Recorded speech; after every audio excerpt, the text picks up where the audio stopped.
Ha! Ooh, I scared myself. Managed to not start muted. That's a small victory, I guess. What's going on, everybody? Hope everyone is having an amazing afternoon, evening, morning, or whatever it is in your time zone. It is Friday, August 8th, 2025. This is NCC TV coming at you live from the steps of the Amami Airport. We are live, or at least that's how it appears to my senses. I could be a brain in a jar somewhere. Don't know, don't particularly care. Shouts out to all my weasels out there, all my forest creatures rocking out to the realest of the real synthetic lifeform streamer. Trapped in a cyber brain and body like some kind of ghost in a half shell in this late stage hyper-capitalist dystopia. Forced to exist in this twilight realm to pay off my debt to society and my student loans. I hope you're having a good day, whoever, whatever, wherever, and whenever you are, and also however.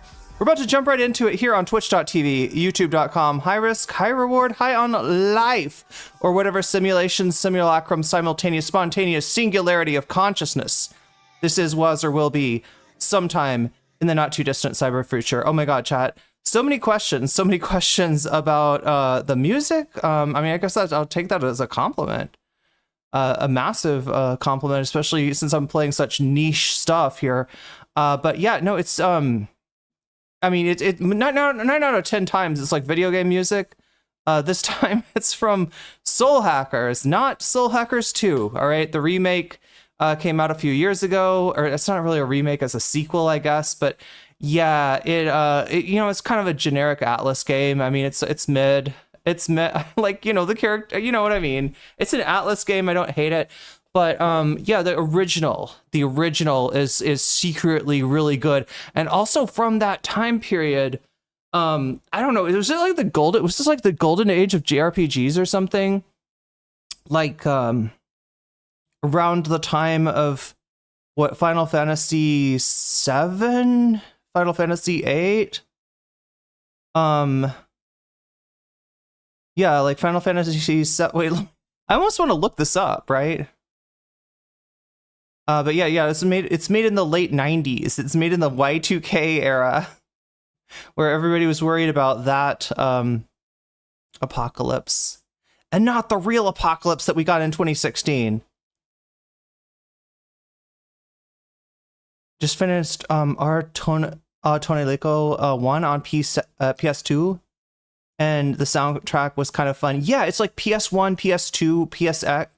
Is the PSX the same as the PS1, chat? Is that like just a different name for the same system? Or is it like anyway, chat, if you desperately want me to you know, play through some of these video games that I guess I'm advertising through playing their music. No, I mean, I don't know. It's just kind of stuff that I work out to. Like, right, a long time ago, PSX is the same as PS1. Yeah, a long time ago, I figured out that video game music is kind of made to keep you addicted to the video game. It's that kind of stuff. Like, it's like you know what I mean? Video game music, it's made in a certain way, right? Where the idea is like, it's not like capturing your every iota of attention. You can go on in the background, like when you're grinding.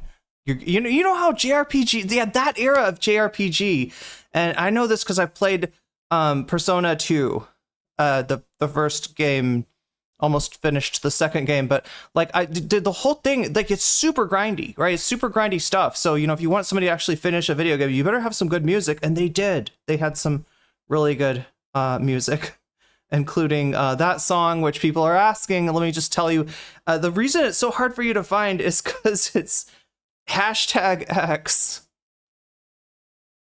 Yeah. No, they didn't. They had no idea. Right, in the game, there's a platform, I guess, a app, a site. What would you call it exactly? Called Paradigm X. And so the song is called, is like, you know, that hash mark and then X. And probably makes it hard to search. But it's there. And it's by Wink Wink. Which I think is like a way of them saying that somebody... Like, right, if you name the artist Wink Wink, it's almost like you're saying, you know who this is. And I'm guessing at the time they did. Like, right? Like, was there somebody at Atlas before Lynn, maybe? And that's who it was? I mean, it makes me think there's like an inside joke there. It's by Wink Wink. Final Fantasy Tactics was so epic back when it first came out. It still is, frankly. Yeah, it's based on that Tactics Ogre game, right? What is this? What is this?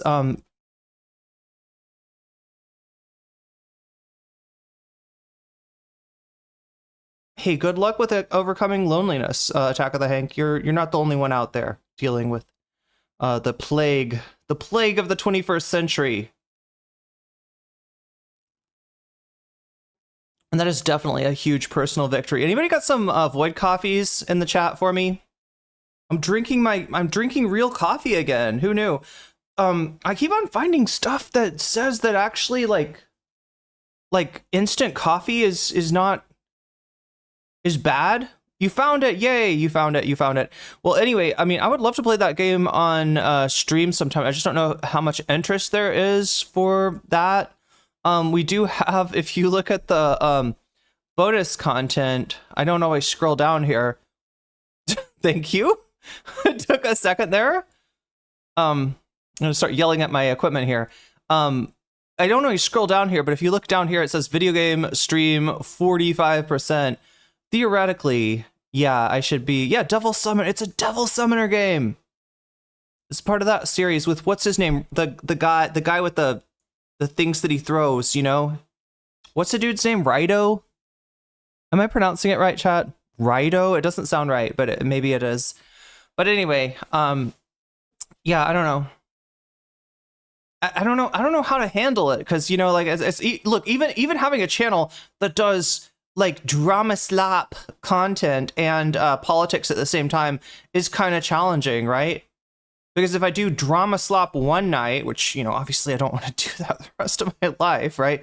But it can be interesting, and it can even be entertaining. There is a way to turn, I think, Noah Samson, Bad Empanada, Hassan, a lot of these creators, Denims, like, they show a way to turn the thing that captures your eyeballs into some sort of a learning experience, right?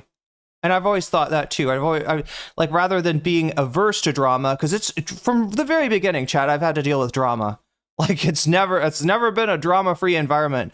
I don't know if that's just a streamer thing or if that's an internet thing or what, but there's always some kind of drama going on, and I've always tried to use it to focus. Like, I got a bunch of motherfuckers to pay attention to land back, chat, back in the day, right?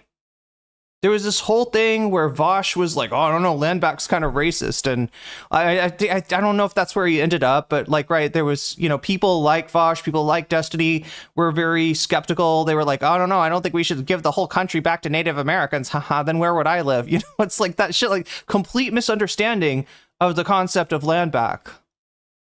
And, you know, and fucking drama surrounding it. So I just brought on some content creators that weren't huge, but they were, you know, First Nations people who were involved in the land back movement. And chat, I shut those debate bros the fuck up.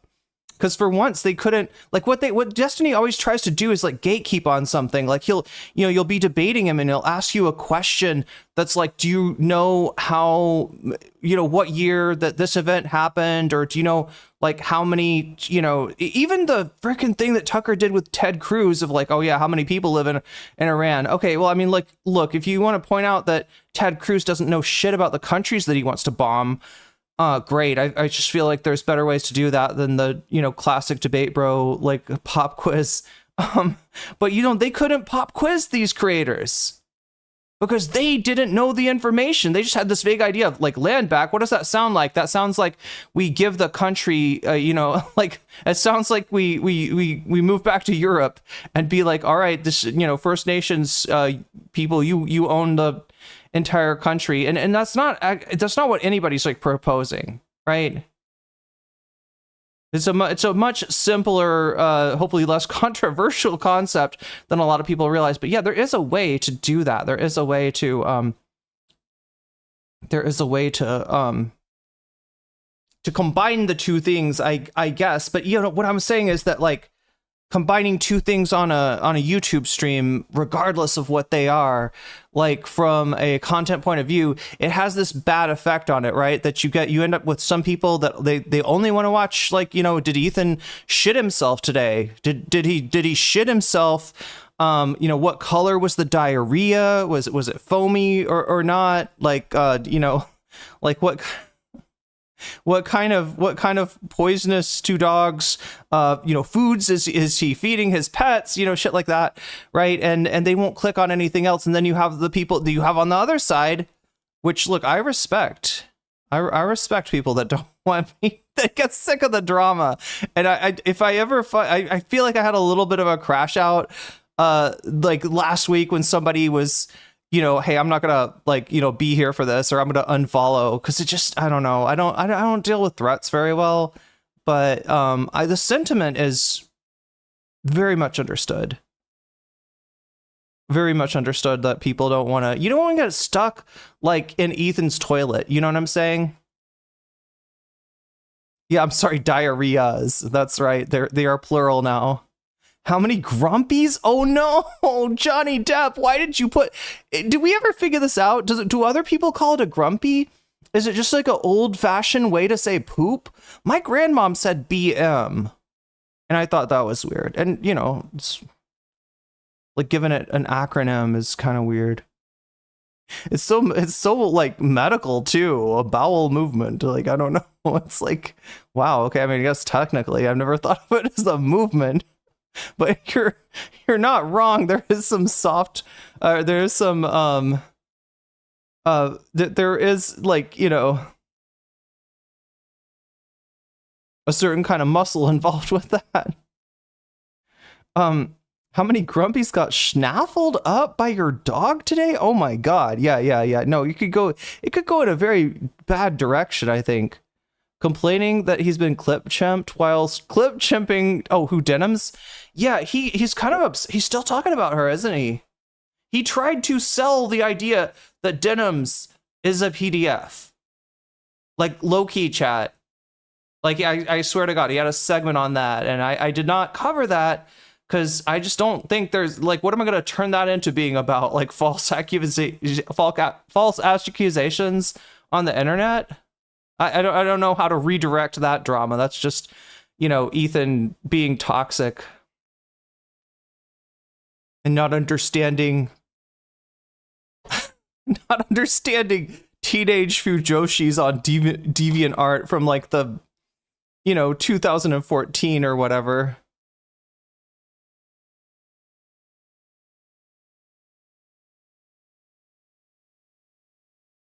I think they were saying it was passive-aggressive behavior when the dog shit in the house, even though it was trained. They blamed the... Wait. My best friends called them BMs growing up. I thought it was because it was funny that old people say... Yeah, it is funny that old people say that. No, she would seriously, like, look you in the face, like, when we were about to, like, leave grandma's house... Or I'm sorry, grandmother. She didn't like to be called grandma. She's like, you know, it's just not her style, right? She's a grandmother. She was very explicit about that, right? But when we were leaving grandmother, because we did have another grandmother that was grandma or granny, right? And then we had grandmother, like to keep them distinct. One liked to be called grandmother, the other one didn't particularly care. So we called her grandma. We never called either of them Granny, though. That's... Granny almost sounds like a... No, chat, am I fucking so brain rotted? Am I so brainwormed from fucking having to deal with weird champ, like, TTTT girls that anything that rhymes with Annie is gonna be like... that sounds like a slur to me. That sounds like you're saying a slur. That sounds like a slur for grandmothers. You know, like, don't call them that. But yeah, she'd be like, she'd look you in the eye and be like, do you need to do a bowel movement first before you get in the car? Because, you know, she's trying to help my parents, right? You know, the parents will get home quicker if the children... Wait, what is it? Does that... I don't know. Theoretically, chat. Theoretically, if you don't have to stop at Buc-ee's, then you're gonna make better time going home from grandmother's house. Jesus Christ. I don't need her ghost, like, you know, taking umbrage. There's nothing wrong. There's nothing worse than a grandmother's ghost taking umbrage, right? You want to keep those grandmother ghosts happy. In fact, you know, I haven't really talked about this, but there's these things in this area that I live in called spirit houses, right? And I can't tell you too much. I don't really understand them. I know that it is like kind of a pre-Buddha spiritual tradition, and I know that it has to do with ancestors, right? But people will make like little houses outside of their house, in this, you know, outside of a hotel, outside of an apartment, outside of a place of business. There's a little tiny house, and I think if you look at it, you know, and it's personal, it's, you know, other people's ancestors, so I'm not trying to go up there and examine it or, you know, treat it like a you know, like a you know, curiosity or something like that, right? But I think there's little figures in the houses, and then people will bring offerings, right, to the spirits in the spirit house. But yeah, you know, it's important to remember those who came before us, right? That is a category of old lady corn. Wait, what is a category of old lady corn? I'm sorry, chat. Are we talking? Yeah, she's a fancy grandmother. She really is. She's a fancy lady. I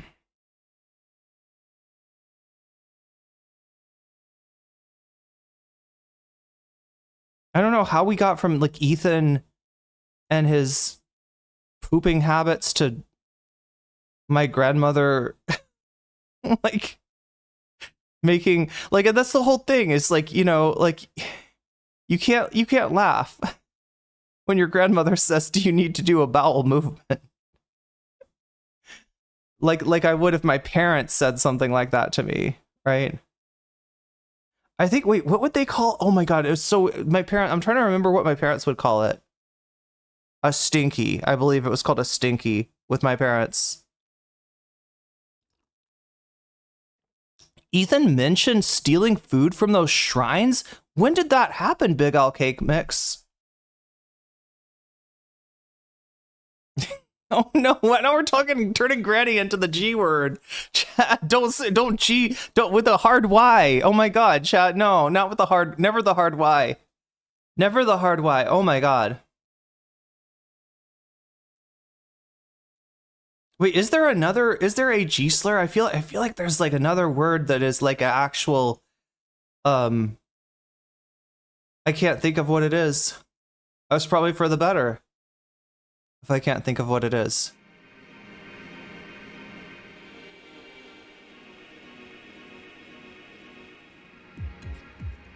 Ethan sang the N-word today on stream? What?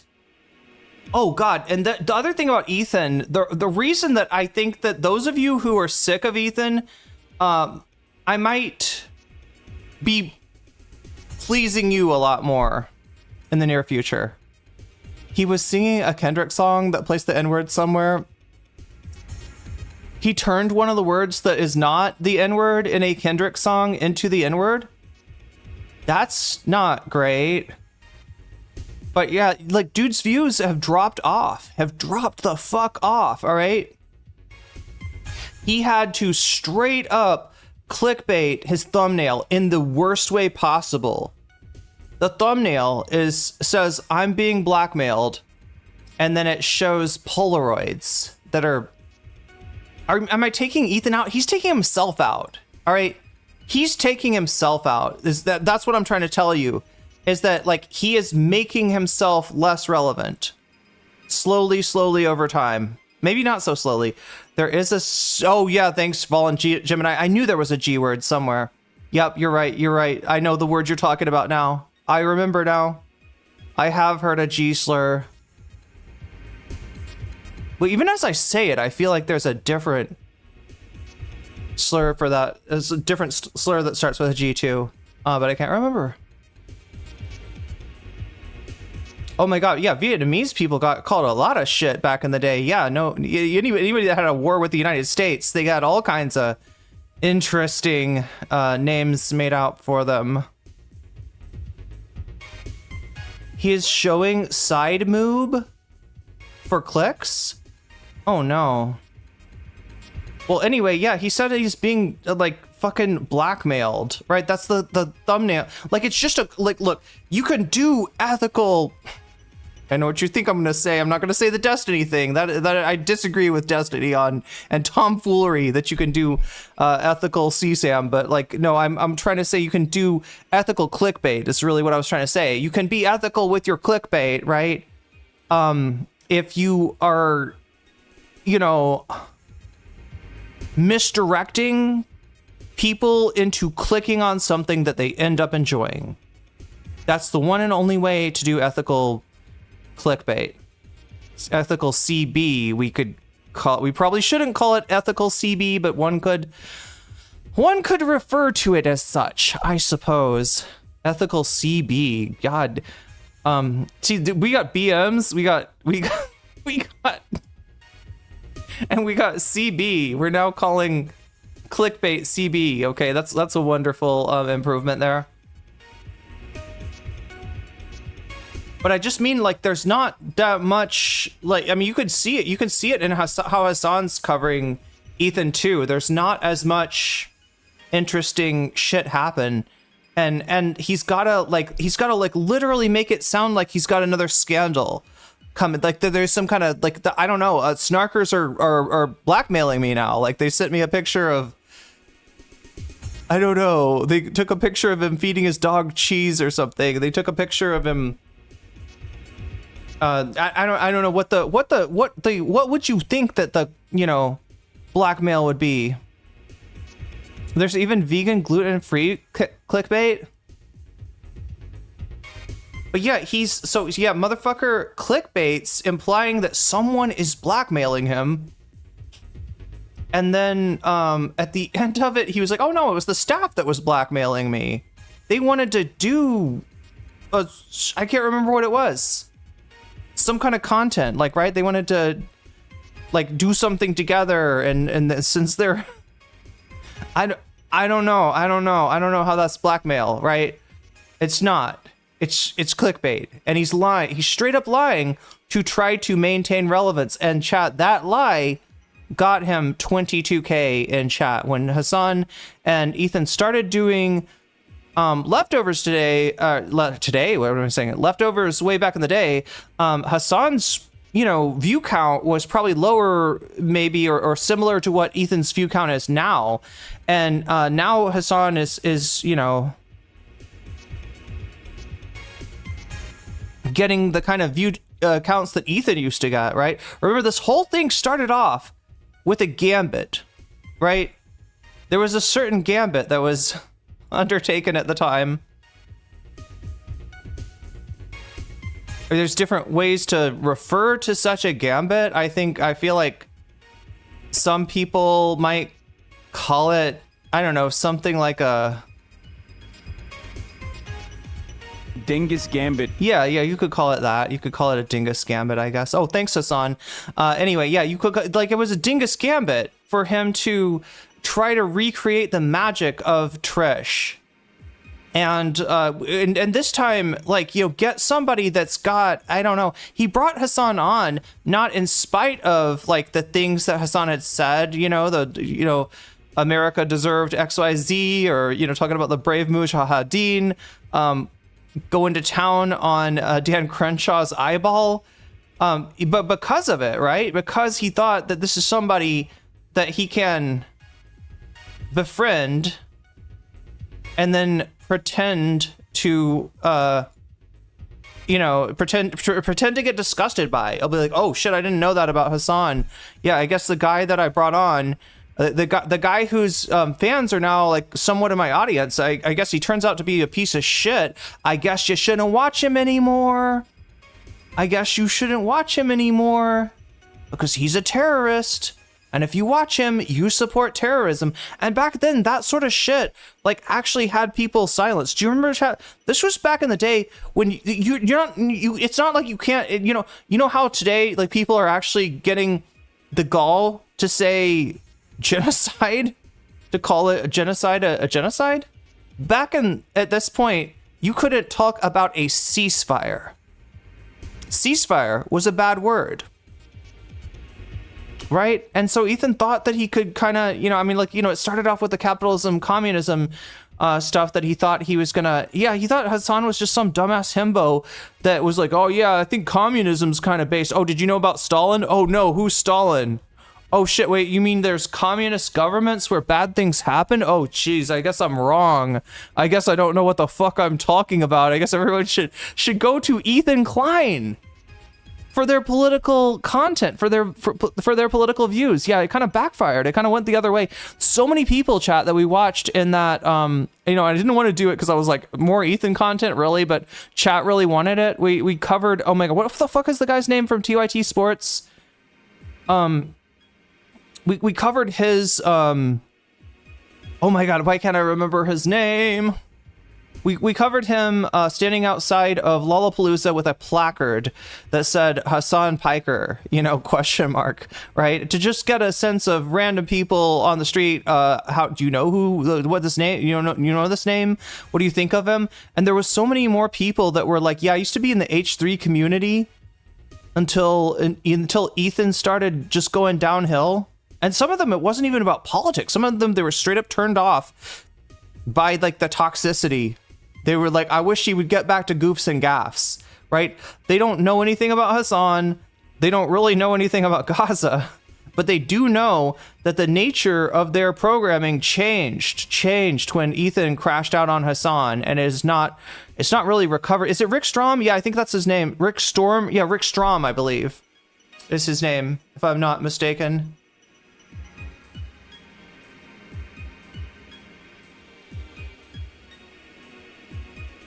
Ethan never and I'm not saying that that's why Hassan's community is bigger, right? I think that probably has more to do with the coverage of the election and just, a lot of times Hassan's view count has more to do with people's interest in what he's covering than with, the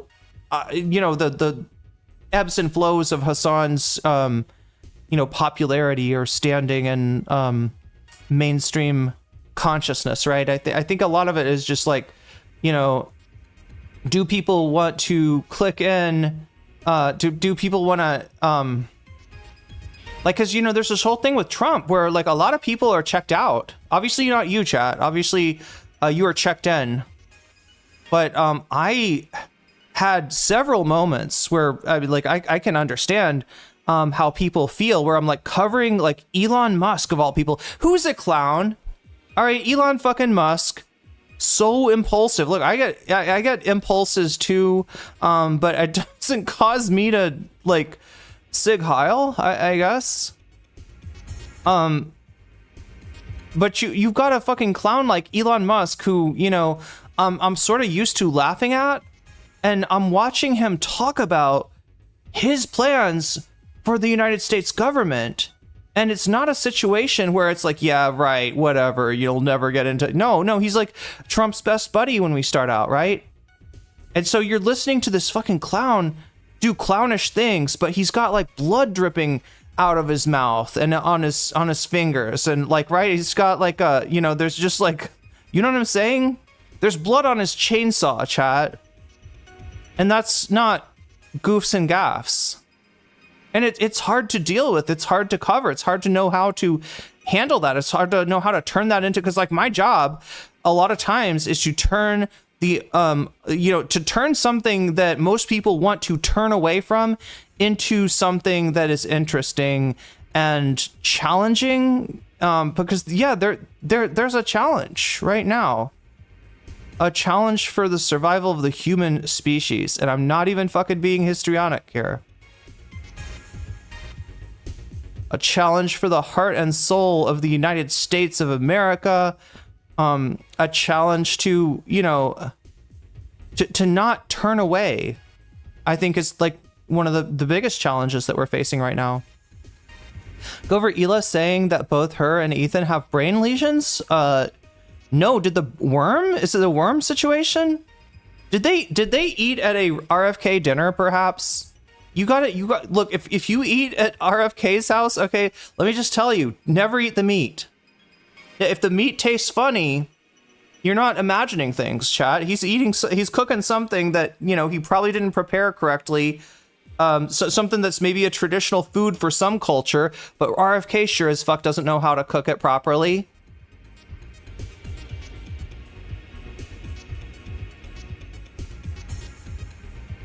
Well, look, I want to make Friday a little bit fun for you. That's why we're covering Shmuley. We haven't talked about Shmuley in a while, but yeah, talking about a freaking clown. Talking about an absolute, like, no self-awareness type dude. And, like, you know, look, if you want, I'm surprised there aren't people with conspiracy theories that Shmuley is, like, working for Hamas or something. You know what I'm saying? I can say, you got that conspiracy theory writes itself, chat. That conspiracy writes itself, right? Ela also ironically saying Denims is the top 5 dumbest people in the world. Look, yeah, I don't like attacking people, including Ela Klein, for their intelligence or lack thereof. I happen to think that intelligence is a multi-splendored thing, and that we're all good at different stuff. We all have different aptitudes, and, you know, trying to quantify something that is so inherently, you know, subjective and contextual, like intelligence, is a little bit silly.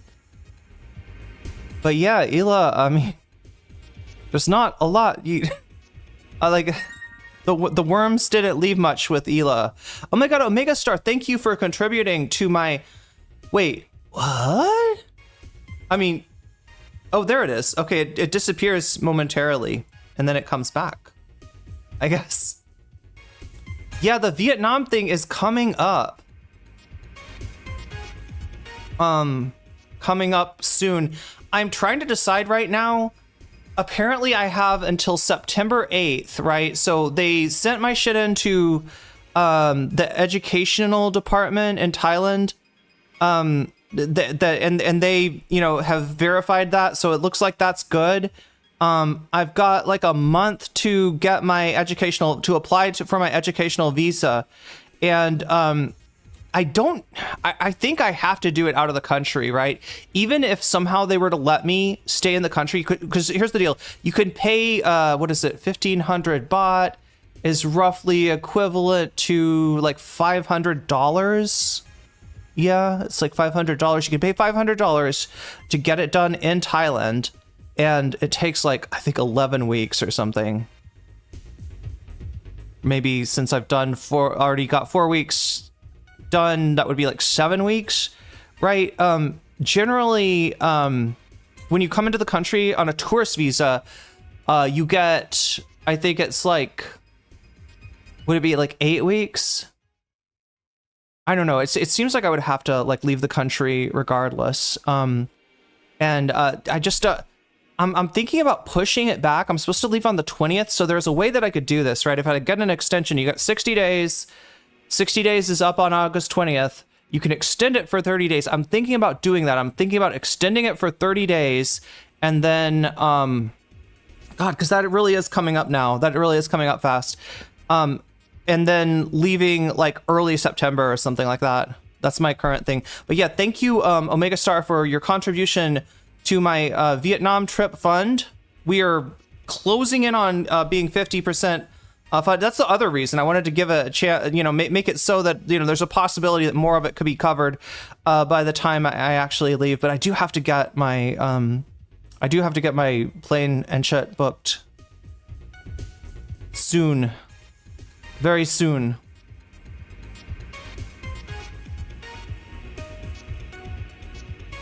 All right, so and also thank you for starting us off on the bonus skull. Yeah, this thing over here is a bonus skull, right? It's pretty special. It connects actually with the poll that you're voting on right now on YouTube. Meaning that if this thing gets to 100 by the time the stream is over, the stream won't actually be over. I'll hang around and I'll cover another topic. If it gets to 200, I'll cover 2 topics, right? And so on and so on and so on. We've had, like, I think I've covered as many as 4 topics in a stream before, so it can happen. It can happen indeed.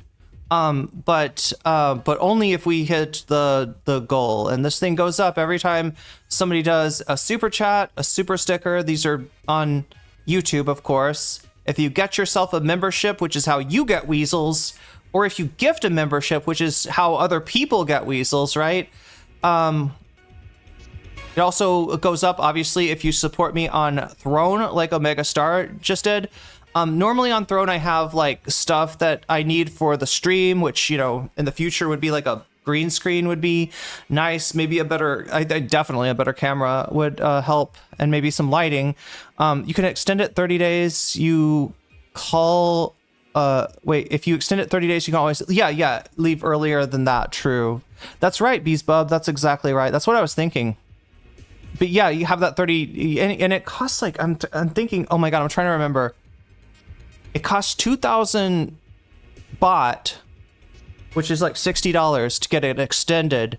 But if you want somebody else to do it for you, do the hard part for you, you can pay 4,000 baht or $120 to, you know, have that. I think they just stand in line for you or something. I think that's how it works. Yeah, immigration is this big, long line of seats, at least in the town that I'm in. It's this big, long line of seats. There's not really any air conditioning, and people just sit there, you know, fanning themselves, usually with an electrical fan, waiting for their name to be called. But I think that if you pay one of these like agencies, they'll have somebody like sit in line for you. I think that's how it works, because you spend a lot less time there if you do that. So. It might be worth it. I don't know. 100. Yeah. Well, it's $60 extra. Is I think what it is. I picked stupid sexy Hassan. Okay.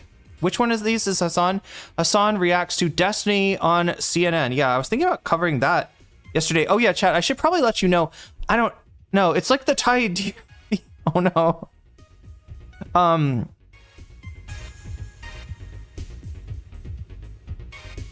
It is, yeah, it's like, well, I mean, I don't know. Actually, you know, people complain about the DMV. I've never really had that much of a problem. I think the thing about the stress of the DMV is... Big Owl Cakem, super chatted $5. Time is money plus new aesthetics. Time is money. Wait a minute. Are you saying I'm wasting time? Because you might be right.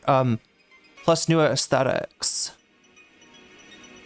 Oh, you're talking about, yeah, the having to pay extra to not spend as much time at the immigration, at the Thai immigration center. But also I do need to be mindful of time. Oh my God, I feel like there was something I was... Oh yeah, the other thing I need to be mindful of is the butterfly goal. Oh my God, it's always better if I put this up earlier, because that means everybody's, you know, super chats officially count for butterfly. But yeah, I've got it up now. 10 super chats of the teal variety in the next 3 hours. We'll get a butterfly in my hair.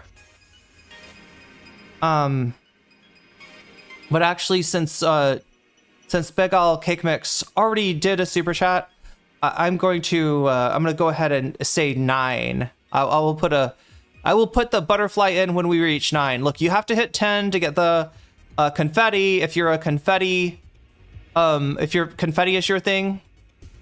But I will put the butterfly in when we get to 9. How about that?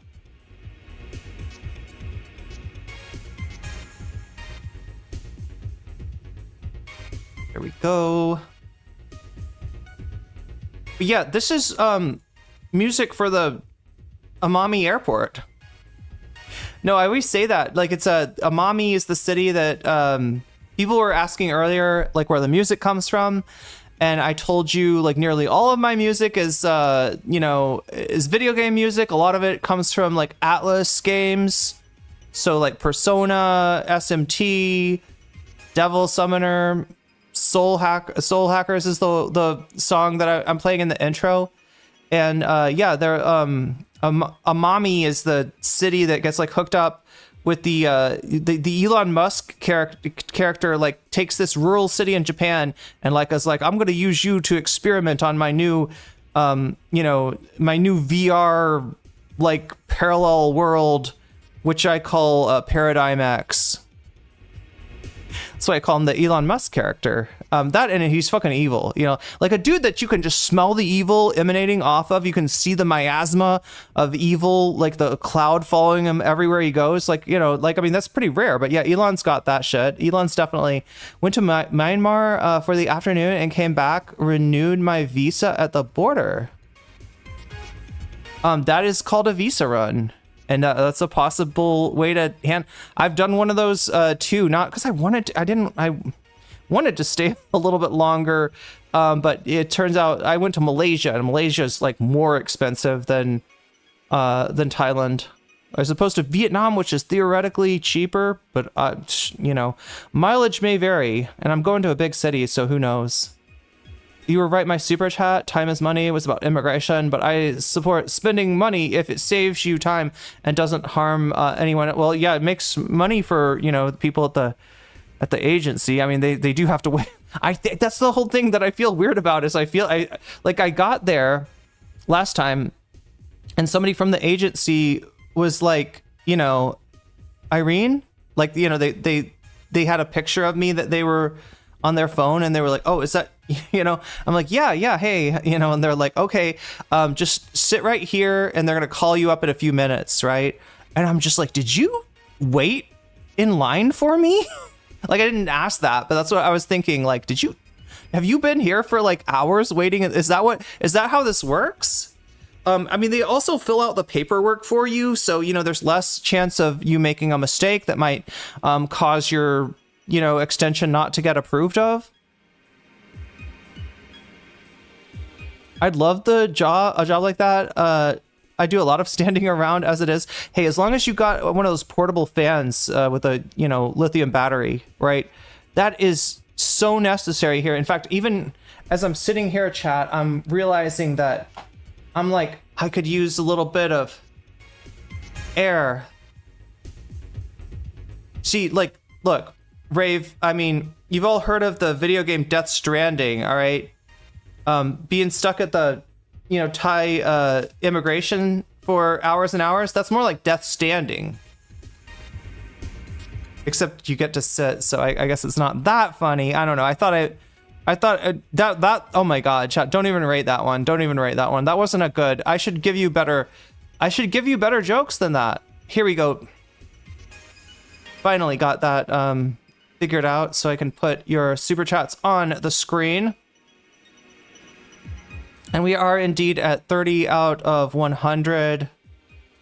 Okay, so the other things that make this number go forward, I mentioned that super chat, super stickers, getting yourself a membership or gifting memberships, which, you know, I don't know. Twitch is kind of pulled ahead of YouTube. There's more subs now than there are members on YouTube. I'm not sure how that happened, but yeah, you can get yourself a. I should do something that's like, I should do more members only stuff. It's really what I want to do. I just hate the idea of like gatekeeping people out of that, right?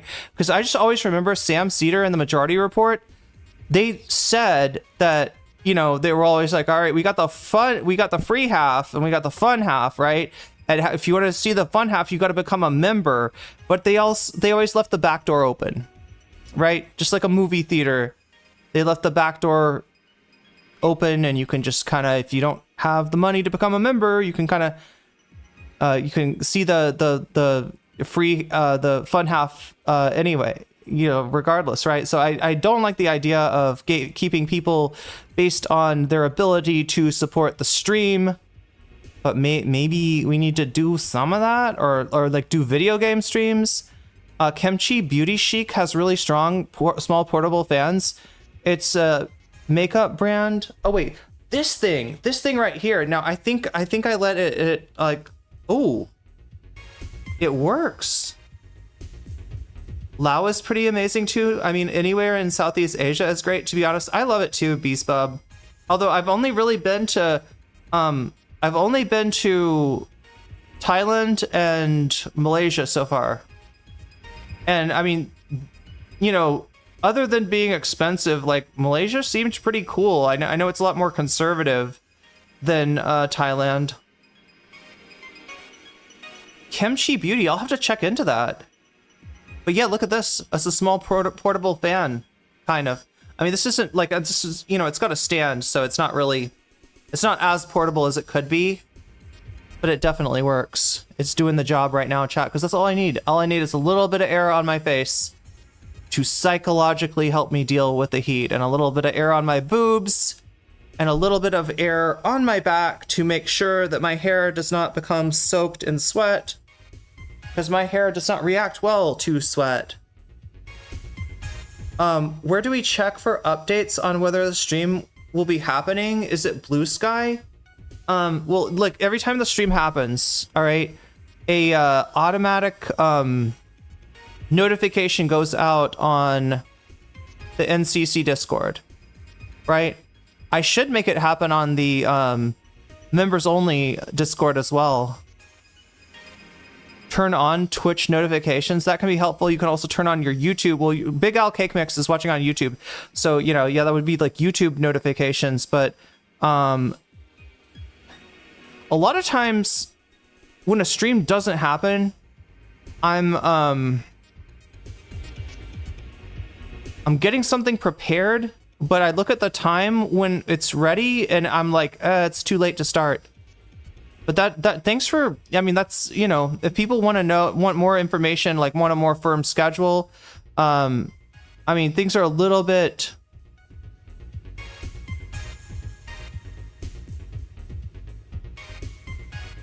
like it's a little bit harder to, I don't know. Oh yeah, the other thing that I wanted to talk about, and I don't want anybody to get worried about this, right? So if you look back to streams from the past when I was in Seattle, I look like shit. All right, not gonna lie, but like that compared to this is a huge glow up in so many different ways. And the reason is that I was barely surviving there. I was dealing with depression. It was debilitating at times, and it's real. Depression is one of those kind of insidious things, right? You don't notice like, ooh, I've got depression, like I should do something about that, right? It just creeps up on you. And like, you know, when you're dealing with depression, your thoughts aren't like, well, this is depression, this is like a, you know, this is my brain chemistry doing this. I mean, obviously, you know, the way I'm living, you know, affects it, and there's a lot that goes into it. But yeah, it's mainly like my brain chemistry. You're just kind of thinking like, you know, no, everything's kind of fucked, and I'm fucked, and I'm doomed, and like, you know, nothing, like I can't, you know, and like the whole doom cycle, right?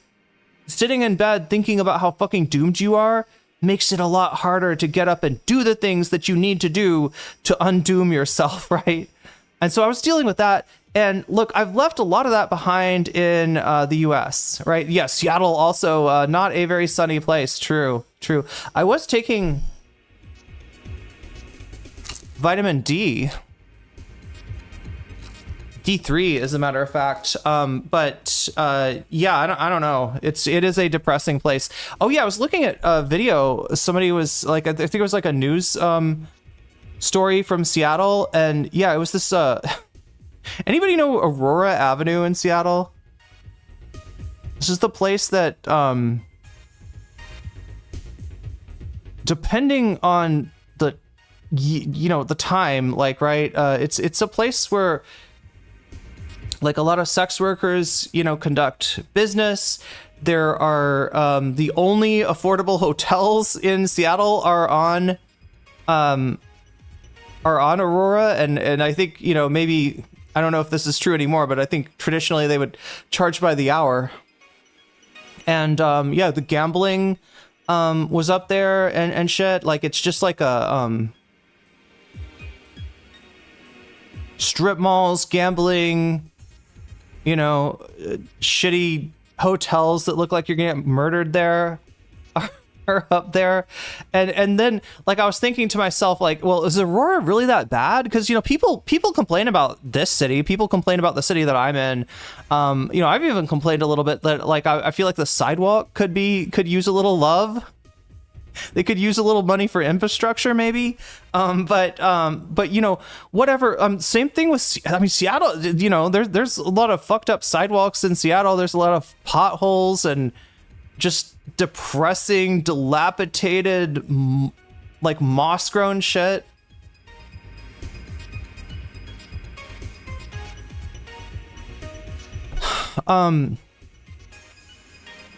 Like Seattle's actually kind of a fucked up place to live. I mean, it's better than a lot of places in the country, but it wasn't doing me a lot of favors. But like, yeah, so what I've noticed, chat, is that like, even though I left a lot of the depression back in Seattle, I still do get like this cycle that's like anxiety that turns into like paralysis. And now, yeah, like I'll have a choice. I'll be like, oh god, like this one, like I don't know whether to go ahead and just hurry up and get my plane ticket and everything, or whether to, you know, go ahead and push my and extend my tourist visa and then make the plane ticket for, like, you know, give myself a little bit more time, right? And so then that turns into analysis paralysis, right? Where I'm like, I don't know what to do, so I guess I'll do nothing. And then I beat myself up for doing nothing. And that's where the depression starts to really kick in. I start beating myself up because I'm not doing anything. I'm not doing what I know I need to do. And then I also think the other thing that like analysis paralysis gets me is like when I'm like, well, you know, I need to take care of, let's see, my electric bill right now. I need to take care of those plane tickets. The kitchen looks like it could use some cleaning. And also, when's the last time I made you a video? Like fucking last year, right? You know what I mean? It's tough. King County is a very expensive area to live in. And I feel like the surrounding counties sometimes are even worse, right? I lived in, I remember I lived somewhere that was like north of, it's like, I don't know. I don't remember if it was King County or not. I might have been in Snohomish, come to think of it. An executive function breakdown, yeah. So, so that's, you know, that is sometimes the reason that I'm not on stream as much as I would like to. Yeah, like it's so easy to get yourself into a thing of like, you know, I'm beating myself up for not taking care of the plane tickets earlier. And so I'm going to skip stream today and take care of the plane tickets. And then I just like sit in analysis paralysis, don't take care of anything, and just beat myself up over that. And then the next day I'm like, well, still don't have plane tickets. And also, you missed stream yesterday. Does anybody even remember that you're a streamer? I don't know. I'm being a little bit, you know, I'm trying to be like a little bit vulnerable here. I don't want to exaggerate like the depths of the depression that I'm dealing with now, because obviously, Chad, it's not as bad as it was when I lived in Seattle. And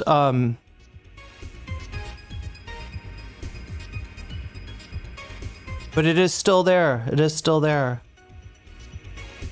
And look, I've beat it before. I just need to do the things. Anyway, speaking of doing the things, we're at 30 out of 100 on this thing.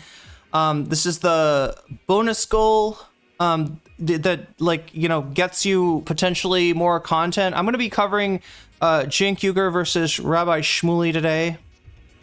Always give myself credit for things I crossed off, even when there's a lot left. Yeah, I need to get like a Kanban board or something, like, you know, something where you can turn the thing, the cerebral thing that you're stuck in analysis paralysis about, you could turn it into like a physical thing, like have like a magnet, you know, like, right, like, or it's like a board with post-its, you know, and you're like, all right, this is the stuff that I want to do, this is the stuff that I'm going to work on today, these are the things that these are my works in progress, and then this is stuff that I finished, right? And you kind of move it into like, okay, I think I can take care of this today. You're like the things you can do in the next week, right? The things that you're working on now, and you just kind of move them along. All right, let's work on this now. It's something like that. I can totally relate. Just getting back on meds after, well, you know, for me, it was like the meds that I was off. Like, so I've taken, let's see, ADHD meds before, and it's just like they're always just a little bit much. And I'm not thinking of that as a possibility, because the only thing that's I don't think anything other than Ritalin is legal here, right? Like I don't think the other ADHD meds are a possibility for getting prescribed here. Ritalin is, and I've taken that before, but the only real med that I've gotten that's helped me is my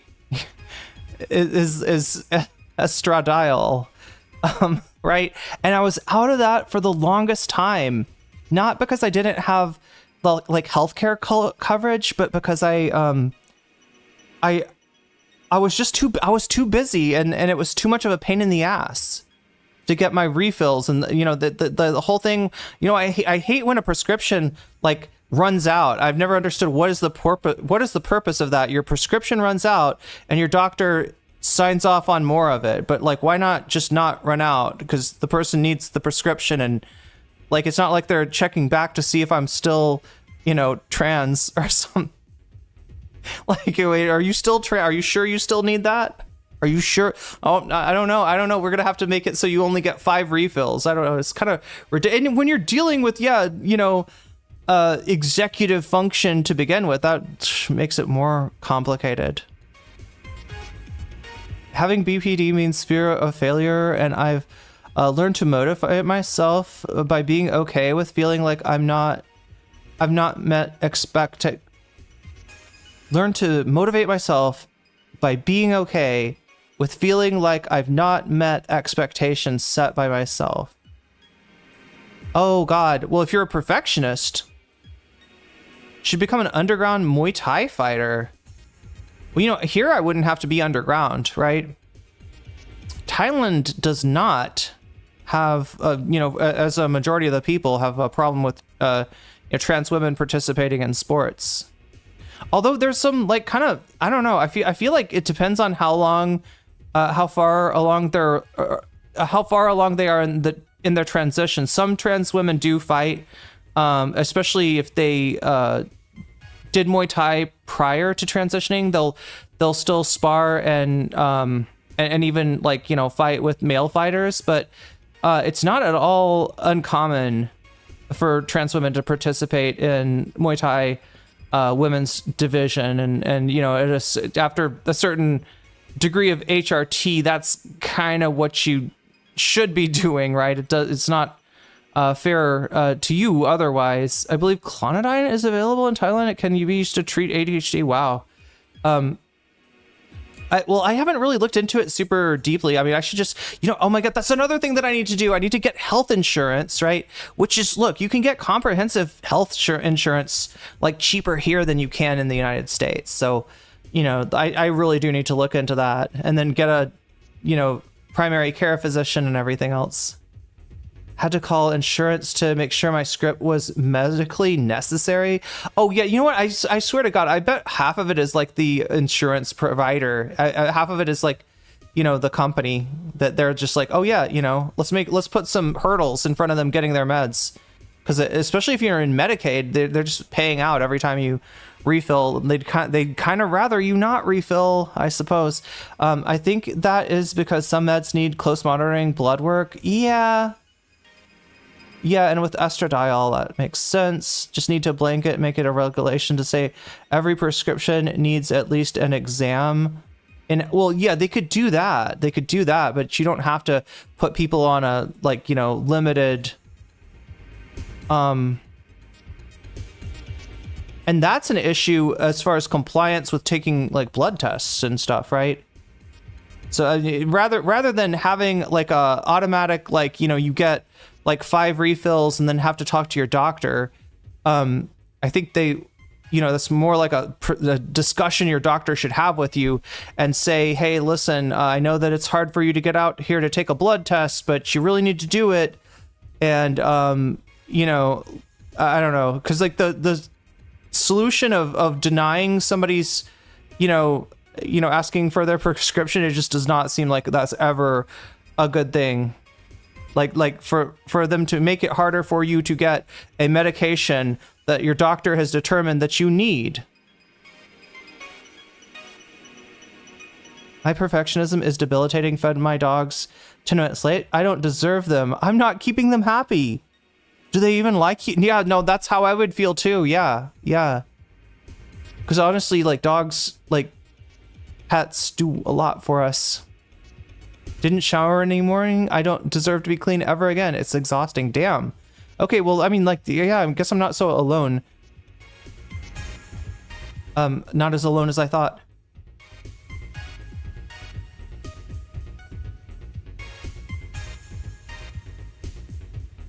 But anyway, like I was saying, chat, this is the number that we're looking at as far as whether we're gonna, whether I'm gonna stay on for another topic, cover another topic with you. These are the topics that we can do. This number goes up again every time somebody does a super chat, a super sticker. If you get yourself a membership, if you gift memberships, right? And you know, I don't know, like if I was YouTube, I would kind of want to catch up with Twitch because they still don't have your view count. But they've overtaken you on subs, and their subs are like twice as expensive. But then again, maybe I got to put something down to make becoming a member worthwhile. So we'll look at that in the future. Maybe VODs will put, no, just kidding. Every time I say VODs or members only, people, like half of the people are like, yes, that's how things should be. That's how the Vanguard does their shit. That's how, you know, and then the other half are like, no, I don't want the VODs to go away. And when I'm not putting out videos, then, you know, I can't just say, well, you just watch the segments, because there's no place for you to do that. But yeah, that's what those are the things on YouTube that make the number go up. Of course, contributing to my Vietnam fund on throne.com will also make this number go up, as Omega Star just showed. And signing up for my Patreon as well, which you can do at patreon.com/nocommentchick. That also, I try to notice any new signups and give you credit for those as well, right? The other things are on Twitch, obviously. You can get yourself a sub, like I said, for $6. It's twice as much as a membership. Memberships are like cheap on YouTube compared to the subs on Twitch, which are $6. And I can't do any, like the memberships we can kind of set. The subs are just, you know, whatever Twitch wants to charge you for those, and it's $6. You can get one for free, though. I should tell you this: there is a way to get one free.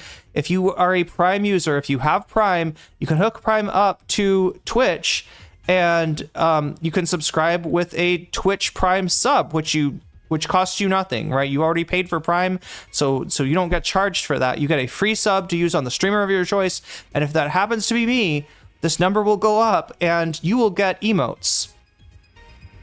At no cost to you. And yeah, so Prime's regular subs, and also if you gift a sub, which is extremely generous thing to do considering that they cost twice as much as memberships. So incredibly generous, but that also makes the number go up, as do bits. Okay, I think I've mentioned all of the things that make the number go up. The bonus content that we get depends on your votes, right? Also, chat, does anybody get annoyed by having the poll constantly open? Only 58 of you have voted so far, and the voting is happening over on YouTube.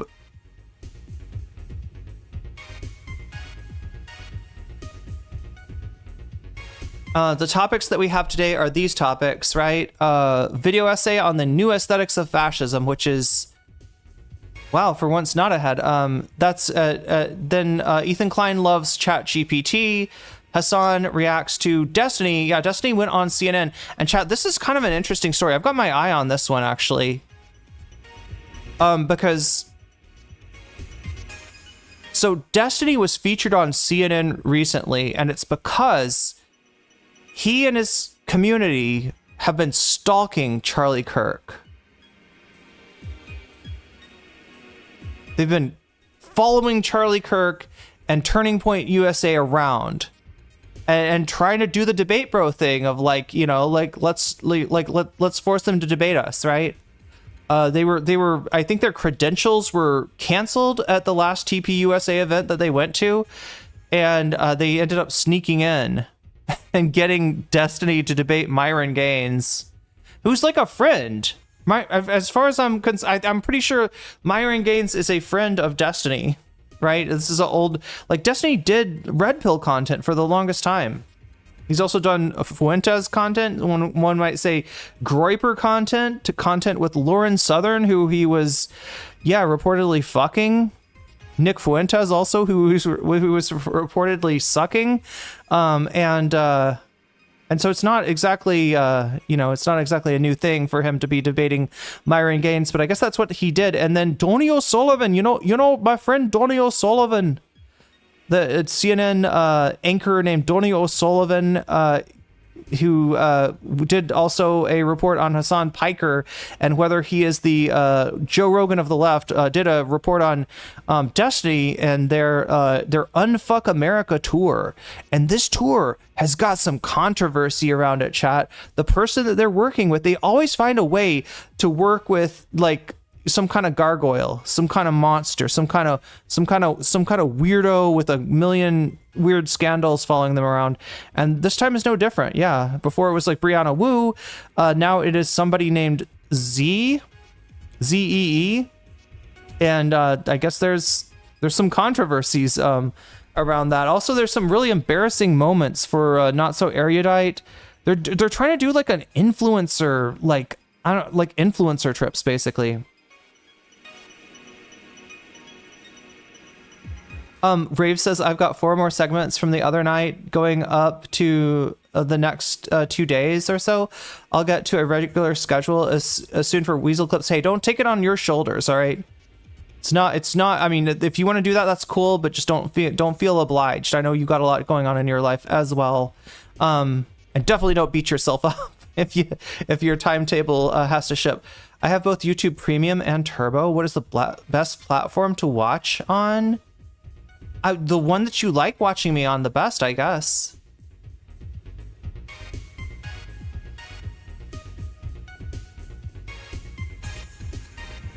But anyway, like I said, the other thing that you can do when you donate, and again, that's whether it's a super chat, a super sticker, getting yourself a membership, gifting memberships, supporting me on Throne, or signing up for my Patreon, or if you support me on Twitch through a sub or bits or something like that. Any of that stuff enables you not only to raise this number, which I guess, is it 34 now, Narwhal? Not only allows you to what is going on? Is it not showing me stuff again? You're able to put your money where your mouth is. Simply, yes, it is doing that thing. I'm sorry, Crystal Saphira. Like I say, like, super stickers count, and then I don't notice when a super sticker happens. Hey, well, since you're gonna do, let's do this together. There we go. Cheers. Void coffee. I sound like Miss Piggy when I say Donny O'Sullivan. I'm a big fan of Miss Piggy. I mean, she's kind of badass. Miss Piggy is a goat. I mean, she's technically a pig, but for pigs, she's a goat. She's the goat.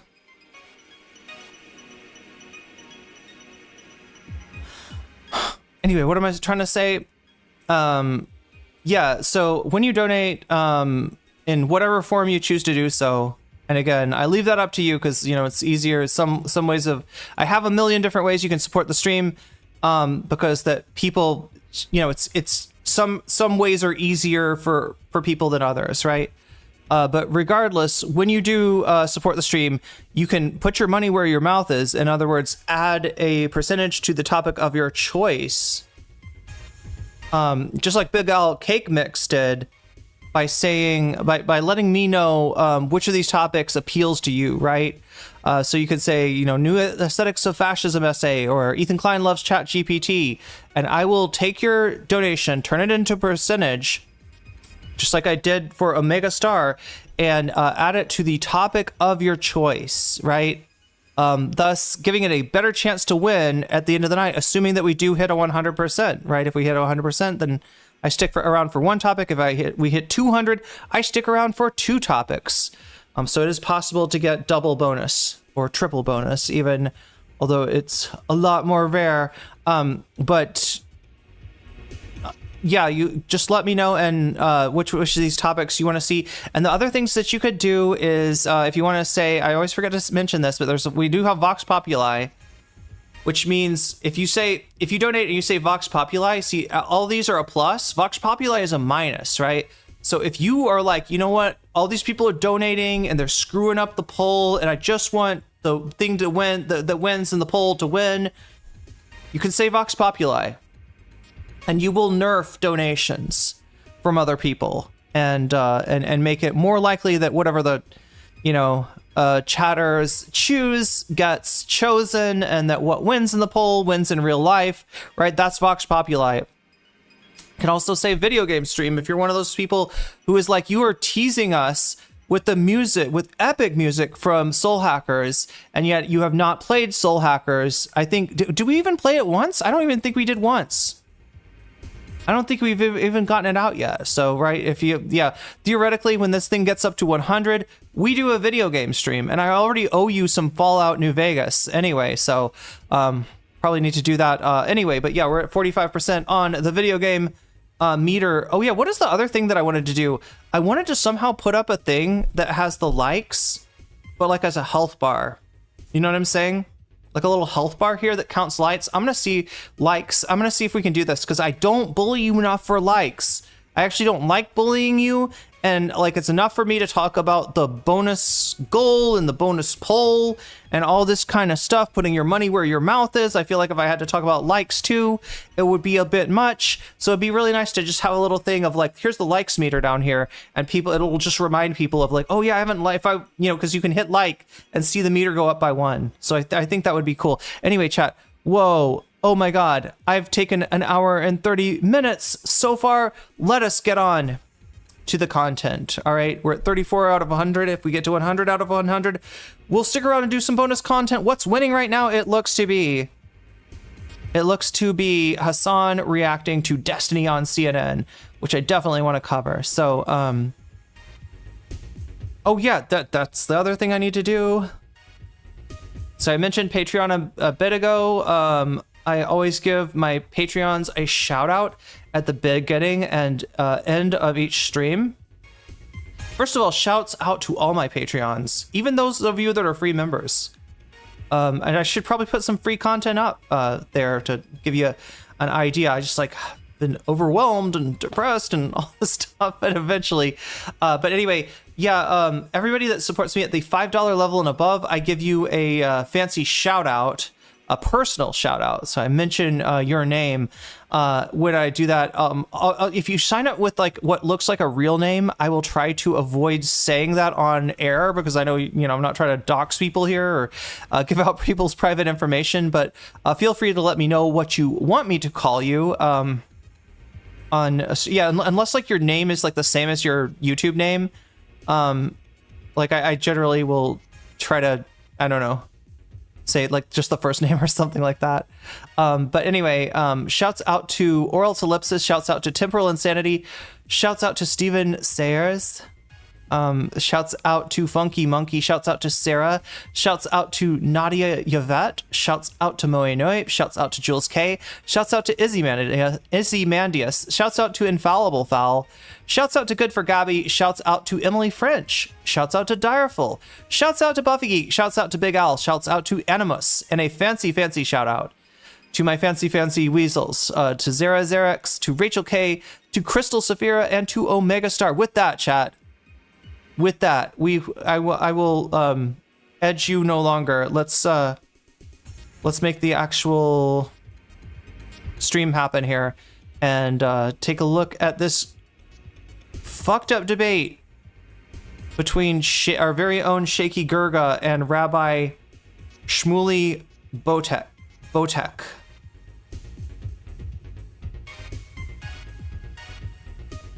Wait, what am I looking for? Oh yeah, this thing.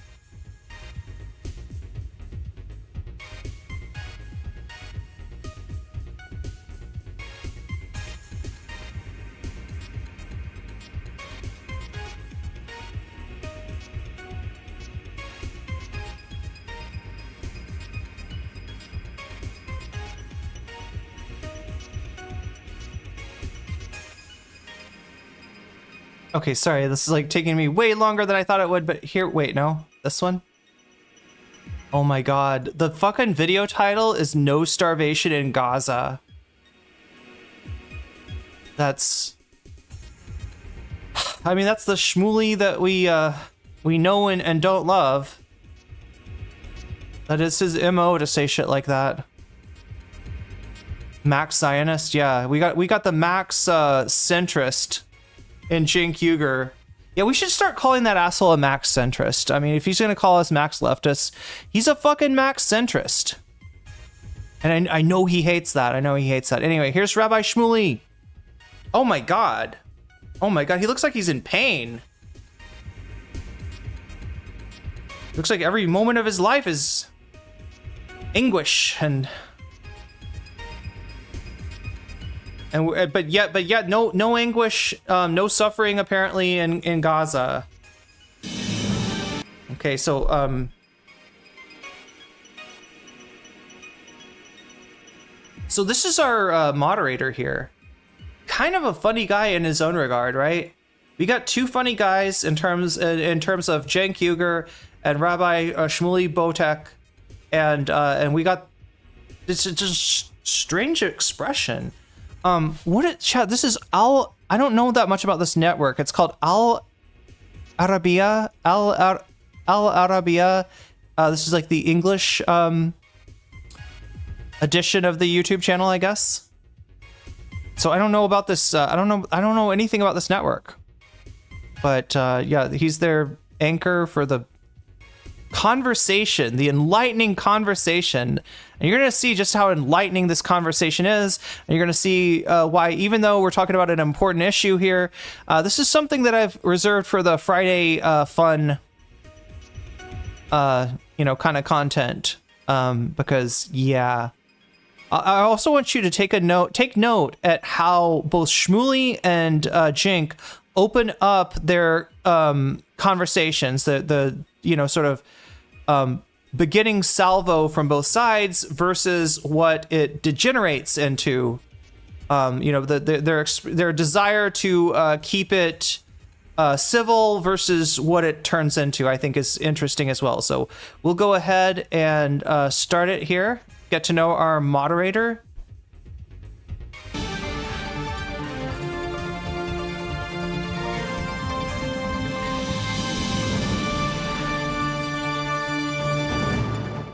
Hello and welcome to Global News Today with me, Michal Prendergast. And today, we have a special debate on Netanyahu's threat to reoccupy Gaza amid a worsening humanitarian crisis.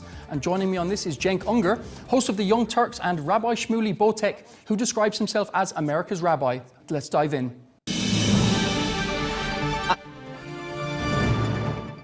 Thanks so much for your time, gentlemen. I'd like to start with... I'm glad he put it that way. Yeah, I don't know.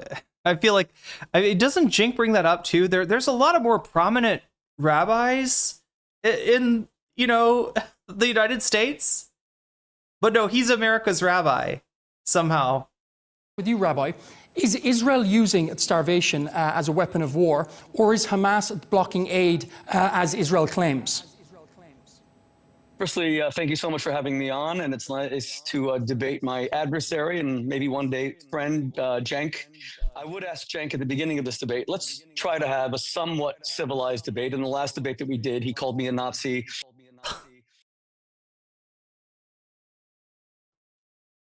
He wants to be friends with Cenk one day. They'll get through it, chat. They'll come to an understanding. I mean, that's what these debates are great for that, for them like starting to understand each other. And maybe this debate he won't get called a Nazi. I mean, hey, maybe this debate you won't justify genocide.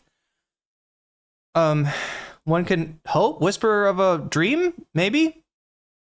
Bulging sinews. He does have the bulging sinews from his neck, and let's just try to keep this a little bit civil. I'm not a Nazi, and if that's the way this is going to go, I will fight you, but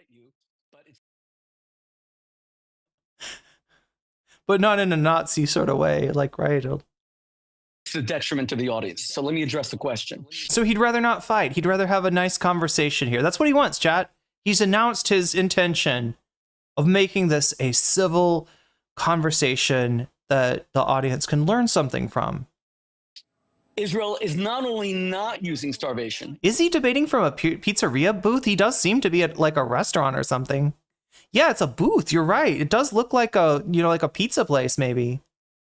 Yeah, first of all, I'd like to say I am not a Nazi, said every Nazi ever. If I debated Shmuley Zetetic, I wouldn't have to do him the honor of calling him Rabbi Shmuley. He's not I was going to say something about that. He's not a rabbi or any kind of spiritual leader or teacher in my book.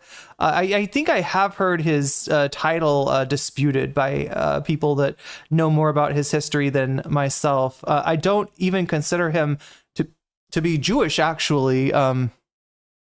Jewish religiously. Zionism is a perversion of actual Judaism.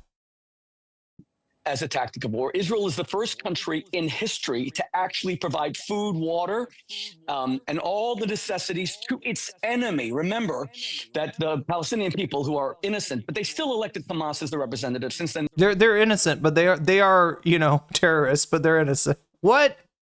They've been suppressed by Hamas. Israel has delivered 2 million tons of food. That is the equivalent of what the Allies delivered in the Berlin airlift under President Truman between 19.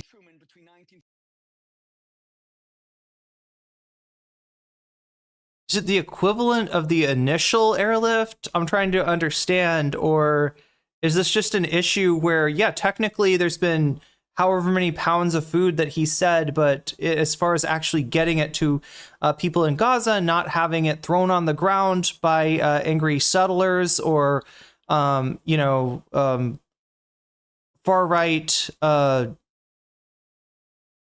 disruptors, I guess you'd say, that we might have a different amount of food that actually got to Palestinians. He's sniffling? Oh no. Is he really? 1947 and 1951, when Stalin cut off all land routes into West Berlin. It is being hijacked by Hamas. There are videos of Hamas shooting the people who gathered at the distribution points. Hamas is taking 80% of the food for their fighters. 2 million tons of food. Where the hell did it go? Then you have the other issue. This is him saying 2 million pounds of food. Where the hell did it go? It's giving that, like, hey, who crashed this Wienermobile into the store, right? We need to find who that is and spank their naked butts, right? As he's sitting in a hot dog costume, right? Who's driving that Wienermobile? We got to get to the bottom of this, right? Who was denying the Palestinians the aid, right? How did that happen? Why didn't that 2 million? Did he say 2 million pounds of food? How are we going to debate and have little anger veins popping 2 seconds in? Well, he was talking about Cenk having sinews coming out from his neck, right? And it's like, okay, he is so gross, yeah. That the United Nations is refusing to allow the IDF to escort them and protect them militarily. The UN hates Israel. We know that so many of the employees of the UN were actually on the Hamas payroll. They were actually terrorists who participated in the October 7th massacres. So in other words, if you participate in any form of government in Gaza, you are Hamas. You are the terrorists, right? So in other words, did you see what he's saying? Basically, in order to be involved in, anything like UNRWA, he's gonna use that to slime you with, accusations of being part of Hamas.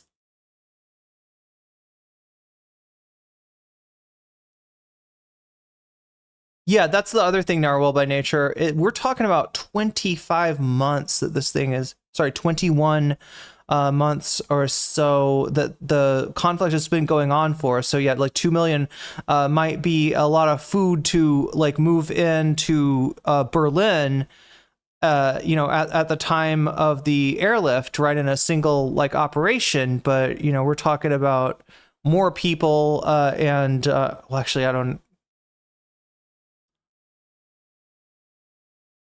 we're talking about more time for sure. And also we're talking about the form of the food, right? If at this point, a lot of the food is like what, like dry rice and beans, right? Dry rice and beans are great if you've got a stove to cook them on. If you're not constantly being moved around from place to place with, you know, the fear of being shot to death, right? Or targeted in some other way, right? And also if you are not literally starving to death at the moment, right? When people are starving to death, right? The way to save them, right, is not just like, here is some food. You gotta give them fortified food. You gotta do refeed. We're at that point, chat, where like the physical manifestations of like acute starvation are happening, where people are, you know, starving every day. And you're not talking about just feeding people at this point. You're talking about refeeding. Yeah, you don't have a stove and water. Exactly, Rooster Rick. Or you don't necessarily have that. If you read Shmuley's history, it is self-promotion, being on the wrong side of everything. He has done some shady stuff too. Yeah, and I didn't know about this earlier, but like I think he's pro-Trump. Maybe I'm silly for missing this earlier, but I never caught that before. That he's actually like a Trump supporter. I mean, it makes sense. It makes sense given like Trump's, you know, plan for Gaza. There's a reason religious Zionist Christians or Jewish don't talk much about religion in debates, because they know they're a disgrace to the true teachings. He's no rabbi, he's a propagandist. Is there something, I feel like there is actually like a legitimate question about his credentials, if I remember correctly. I just don't know enough to, you know, tell you what it is. One of the big things at charity I used to work focused on, services would go in and deliver food, but they didn't have water, so it was useless. Yeah, God. They installed water pumps, etc. Yeah, and they're doing everything to, you know, make it hard to, you know, drink clean water there as well. And they're insisting that only the blue police of Hamas, which are the terrorists, escort them in. So you have all this food rotting. There was a Wall Street Journal, a firsthand. He's a friend and advisor to Michael Jackson as well. Now I remember. Yeah, Kanye mentioned this. Of all people. Report of a reporter who said there's crushed carrots, there's crushed peas, all these baby formulas that are sitting and baking in the sun, as the UN says to the IDF, you cannot distribute it. Now, why is that? Yeah, this is such an inversion. Yeah, the UN is not letting the IDF distribute it in Israel. Yeah, that's right. The UN is, you know about the UN, chat. Famously, the UN is just known for compelling people to do things by force, right? In their country, right? The UN is famous for being, you know, real hardcore on their, really heavy-handed on their intervention, right? Or is it maybe the exact opposite, where there are UN people in Rwanda that, you know, ostensibly were there to, you know, prevent what actually ended up happening, and really, you know, didn't end up being able to do much other than stand by and watch when that genocide happened, right? It's GHF said water is too expensive. What the fuck? No water, no sanitation. Granted, spread of disease. God damn.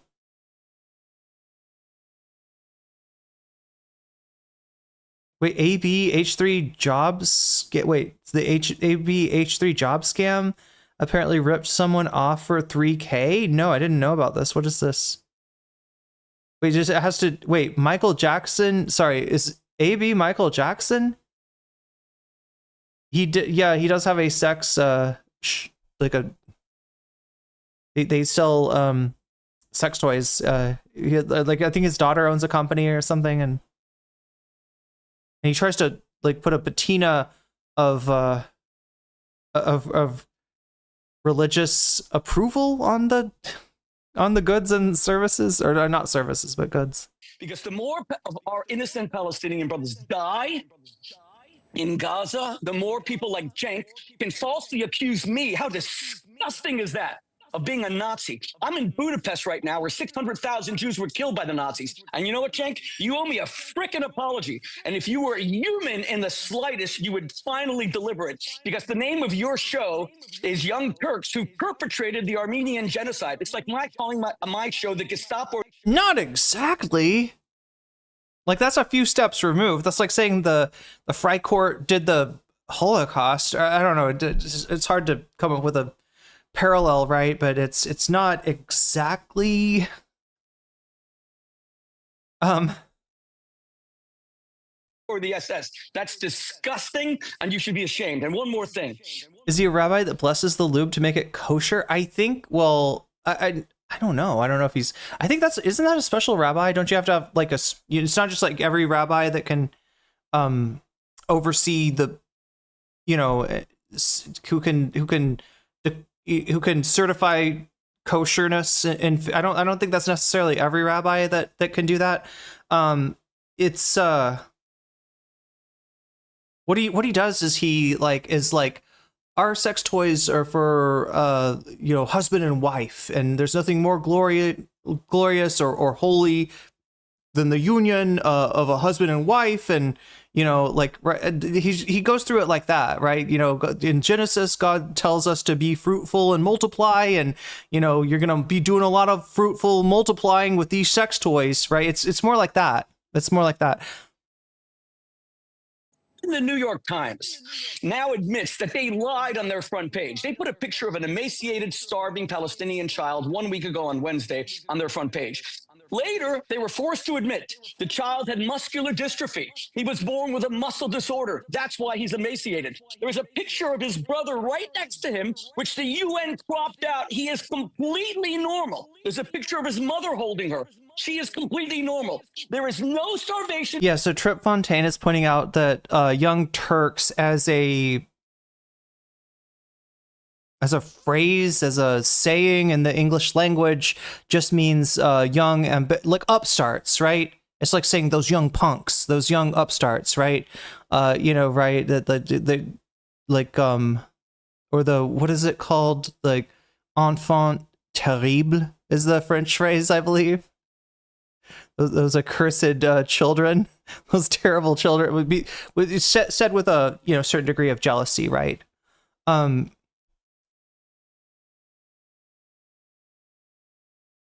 not why Cenk called his show The Young Turks, not as a reference to the actual historical figures, but as a just a cheeky way of saying that they are the new kids on the block, so to speak, as far as news goes. Which, to be fair, they're pretty early on in new media and internet, YouTube-driven new media.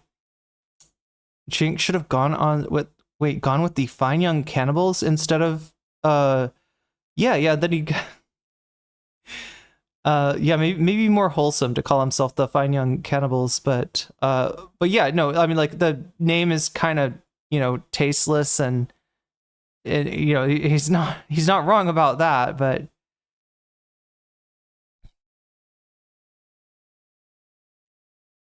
let's rewind it a little bit. Go on Wednesday on their front page. Later, they were forced to admit the child had muscular dystrophy. He was born with a muscle disorder. That's why he's emaciated. There was a picture of his brother right next to him, which the UN cropped out. He is completely normal. There's a picture of his mother holding her. She is completely normal. They're also starving. They're not fucking, nobody in fucking Gaza is normal, all right? Nobody in Gaza is fine. There's no parts of Gaza where everybody's getting enough food, getting enough water, getting, shelter, where people are safe, right? That does not exist anywhere in Gaza. There's nowhere you can go to be safe. There is nowhere you can go, to have your basic fucking needs taken care of. There is no starvation in Gaza except for the starvation of Hamas stealing the food. Finally, we know there is starvation in Gaza of Jews who are truly... There's no starvation. Oh, wait, but there is starvation, but it's just because of Hamas stealing the food. You see the Hamas dudes walking around there with these giant, like bulging bellies, because they've eaten the 2 million pounds of food that Israel sent. Emaciated and were forced by Hamas to dig their own graves in Gaza. Cenk has his show named after a group that killed 3 million people in the true genocide. Cenk, you're an embarrassment. Change the damn name of your show. Thank you. Allow Cenk to respond now. Yeah. All right. So Look, he probably should have changed the name of his show early on. This is controversy that he obviously doesn't need. That being said, fucking, it's been going on for 20 years. You know, they're probably not going to change the brand at this point. these days, Israel is split into two. So there's some folks who are truly horrified to find out that this was not about self-defense, that this was about the occupation of Gaza, to murder as many Palestinians as possible, move them out, ethnically cleanse them, starve them, and take Gaza. So the people who discovered that, including, by the way, hundreds of military officials in the IDF, and the former head of Shin Bet, and two former Israeli prime ministers, are all speaking out and saying, oh my God, we didn't know that Netanyahu and these monsters running the Israeli government were going to do this. And now the Israeli government has admitted they are going for a, quote, full conquest of Gaza. Okay, so Cenk is starting off pretty muted as well, pretty civil, not, you know, his tone is, you know, very even. Shmuley, it did not take him long after saying that he wants to have a civil discussion, and the audience can learn something right from it, and eventually wants to be friends with Cenk Uygur. He didn't go very long from that then to, you know, shouting at him, characterizing him as an animal of sorts, and you know, Cenk so far. I really hate this guy. Which guy? They're two very easy to hate guys on screen. Probably Shmuley is who George Jackson is talking about. So we were right all along. It was never about self-defense. It was always Who is the dickhead moderating? He looks confused. This is the last person that you want moderating, right? Sunday and Tyler made fun of my moderation or lack thereof in their conversation. You know, this guy's gonna be like, hold my passion fruit soda. Like, he's gonna hand me his passion fruit soda, and I'm just gonna drink it because he's gonna outdo me in that in every respect. And yeah, just give a few confused looks from time to time on the screen. It's pretty cursed, honestly. It's about slaughtering the Palestinians and taking their land, which unfortunately is the history. The weasel is out of the bag. So, of course, everything that Rabbi Shmuley said is a lie, because if an Israeli supporter of this current Israeli government is talking, they're lying. So he says, oh, my God, there's no problem of food in Gaza. Well, 196 people have starved. 193, and 96 of them are children. So we're supposed to ignore our eyes and ears. We're supposed to ignore those pictures. And so this is what they always do with the one case, right? Moderator looks like someone who tried to draw someone tried to draw a human and they ended up with this guy. Yeah, he could be AI, right? At the beginning of the war, there was a bomb that landed on a hospital, and Israel was... Other than, I think AI would be like, you know, would keep the like posture line straight, and he's kind of doing one of these. It's like, I can't believe it. How could anybody say that we would ever hit a hospital? It is it's a mistaken reporting, and it's all anti-Semitic and blah, blah, blah, and blood label, and we're the victims. And then they destroyed almost every hospital in Gaza. So they say, oh, there's one kid who already had a pre-existing condition, so it was okay to starve him to death. Well, how about the other 95 kids? How about the other 192 people that starved to death? So they keep telling us lies, thinking that we're going to believe it when we could all see it. I mean, it's actually a super stupid strategy. It makes the rest of the world hate them even more. 61,000 dead now at a bare minimum in Palestine. Over 30,000 women and children, now approaching 40,000, a stadium full of murdered innocent civilians. Israel has now killed 50 times this number of civilians as Hamas. That makes them 50 times the terrorists. If you think they didn't intend it, American doctors come back and say, there's 5-year-olds. So yeah, thanks for reminding us that the TYT was not always great on this issue. Now, like, to give them credit where credit is due, you know, Cenk and Anna have been debating Zionists on Piers Morgan, and you know, they've been pretty vociferous about the issue recently. But yeah, thanks for reminding me, Cenk, that at first you were against people expressing concern for Gaza and saying I stand with Palestine or free Palestine or anything like that, right after October 7th, right? And his calculus seems to be like who has killed more people in this conflict. So we're gonna separate this out from the overall situation of settler colonialism in Israel, from the open air prison that people in Gaza live in, and the overall apartheid nature of life as a Palestinian person in Gaza, in the West Bank, in East Jerusalem, or in Israel proper, right? We're just gonna completely give a pass on that and say, well, Hamas was the bad guys up until Israel exceeded their kill count. Look, I'm honestly, like, I'm glad to have all the support that we can get. That's great, but let's not forget that TYT was not great on this issue when it first started, and they don't they don't have a historical analysis. That's the difference between watching TYT and watching like Hassan or something, right? It's pretty bereft of context. Cenk is starting to redeem himself at last. Look, he's going to look good on this interview. That doesn't change who he is. And that doesn't change that he's not about shit. Like, I mean, don't get too excited, right?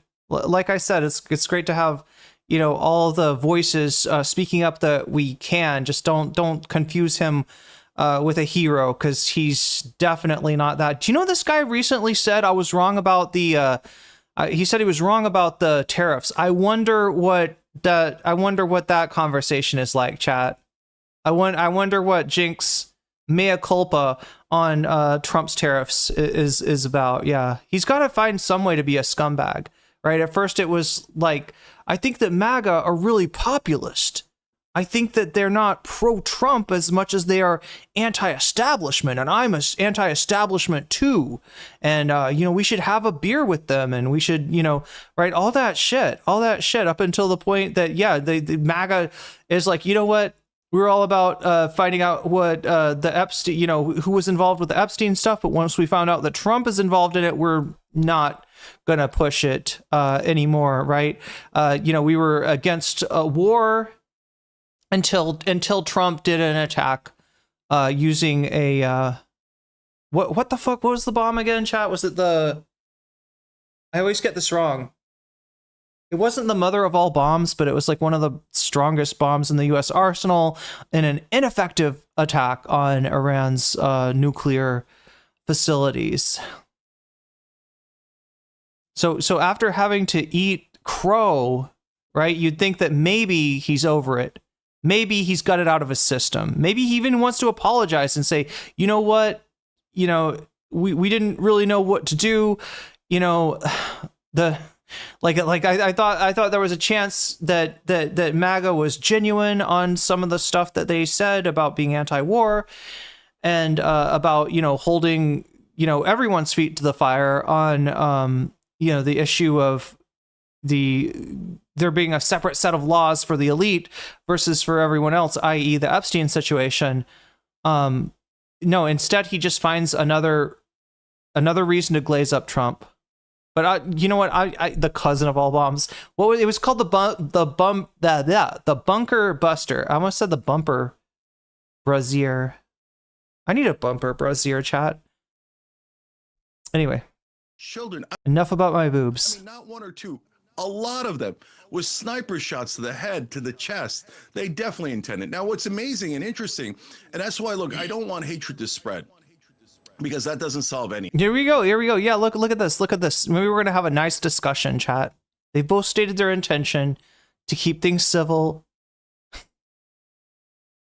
Okay, I want there to be peace. But Israel's government is saying no. We don't want peace. So their absurd offer in the ceasefire talks was, give us back all the hostages. We'll give you a couple of weeks break. Then we'll go back to starving and bombing you, and we're going to conquer Gaza. Well, that's not a peace offer. That's a slap in the face. Okay, hold on. You spoke for about half an hour. Let me finish. No. You're into monologues. No. What? You're never into response. All right. That's all the Israelis have. Interruptions. Look, God damn. I don't think that's a thing with Israelis, all right? Granted that, you know, the project of Israel as it's currently codified is definitely a settler colonialist a project, right? No, I don't think that's like a immutable characteristic of Israelis. Which, like, it's just like, do you have to step on the rake? Do you see the rake there? Do you feel like you have to like the scene is not complete until Cenk has stepped on the rake and it's hit him in the face and he's, you know, bonked himself and like just seriously, right? That's what Israelis do. Is all Israelis interrupt people? I don't. That's not the problem with Israel, Cenk. It's not. No, I think this is a Rabbi Shmuley thing that you're dealing with the constant interruptions. I don't think this is a characteristic of you know, nationality by any means. That's wow. Okay. Now, I'm not. No, you're just lying, as always. American they said it's a conquest. Stop. So, Rabbi Shmuley, you know that they said it's a conquest, I do not right? hold an Israeli passport. I'm an American. Now, let me go back. Now, notice that Cenk. Yeah, that's the other thing that's weird about him is he's like, you know, in putting, like, look, he's on the Israeli side of the argument, right? But he keeps on kind of like putting him the way he uses they or you all, or you know what I mean? It's the, I don't know. There's unnecessary weirdness in Cenk's argument, which is definitely not helpful for convincing anyone. Definitely not. You know, plays into some of the allegations that you know, the disingenuous allegations that Shmuley's going to throw at him. He's just like not the guy that you want in your corner. Right, it's like if your fighter goes up against somebody that's like, oh yeah, we're gonna kick this guy's ass. This guy doesn't know how to box at all, and then your fighter starts doing like, you know, starts hitting the other fighter below the waist, and you're like, no, it's really easy. You're gonna beat him. It's like you don't need to do that. You don't need to punch his nuts. You don't need to use his nuts as a speed bag in order to win the match. In fact, you know, you're gonna get disqualified here. Like please just, like, you know, keep it above the waist. Cenk, could you just, like, you don't need to cheat. You don't need a foreign object. You don't need to have like brass knuckles under your gloves to win the fight, right? But here he goes trying to get himself disqualified. I said Israeli supporters. That you said Israeli. Is he not a citizen of Israeli? He says he's not. I don't know. You can go back and tape. You lie all the time, but it's on freaking tape and it'll air tonight. Now listen to me. Number one. I don't really care. You support the Nazis of the current Israeli regime. So what do I care which particular Nazi you support? I want everyone to notice. Number one, Cenk did not respond to the fact that his show is named after the Young Turks, who every historian on earth agrees. He's trying to distract you because he's supporting a genocide. 3 million people. He supports starving children to death. After a true genocide, and he won't even change the name, which is an abomination. Rabbi Shmuley, you know your beloved Israel is murdering children right now. Does it not? You have to speak over others in these kind of debates. That's true, and I've participated in these kind of debates as well. But there's bounds of reasons, as Cenk used to say, as you know, in terms of speaking over people. Cost you any conscience? Don't you feel guilty at all? I am going to respond with fact because Cenk is an utter ignoramus. I'm going to respond. He says that Israel decided to attack Gaza because it wanted land. Cenk, there was something called October 7th. Israel withdrew from Gaza 20 years ago. They're taking the land, aren't they, Rabbi? Don't interrupt They're taking the land, just like I said they would. It is the 20th anniversary of Israel. They attacked Gaza to do group punishment. Is what actually happened, but go on Shmuley. Exactly. Today I'll tell you something else, and Israel withdrew. By the way, in your ignorance, you don't even know that Netanyahu at the time was savaged by his political base for voting for the withdrawal from Gaza. The Israeli army sent its soldiers in to destroy Jewish houses, to remove Jewish. It's not the same. Like would you call, I don't know if they like a withdrawal would be like no longer, you can't have,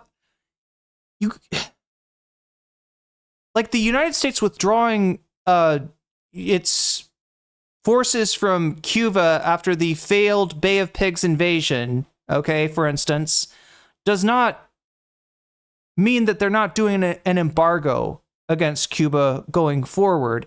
And what Israel is doing to Gaza is on a whole nother scale, even compared to the, unethical embargo enacted on that the United States enacted on Cuba, right? It's not.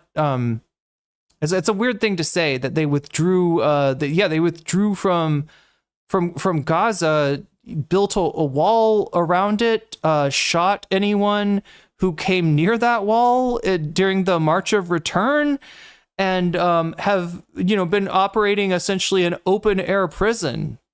Have cut they cut the fucking they cut it off from the rest of the world. They won't let anything get in.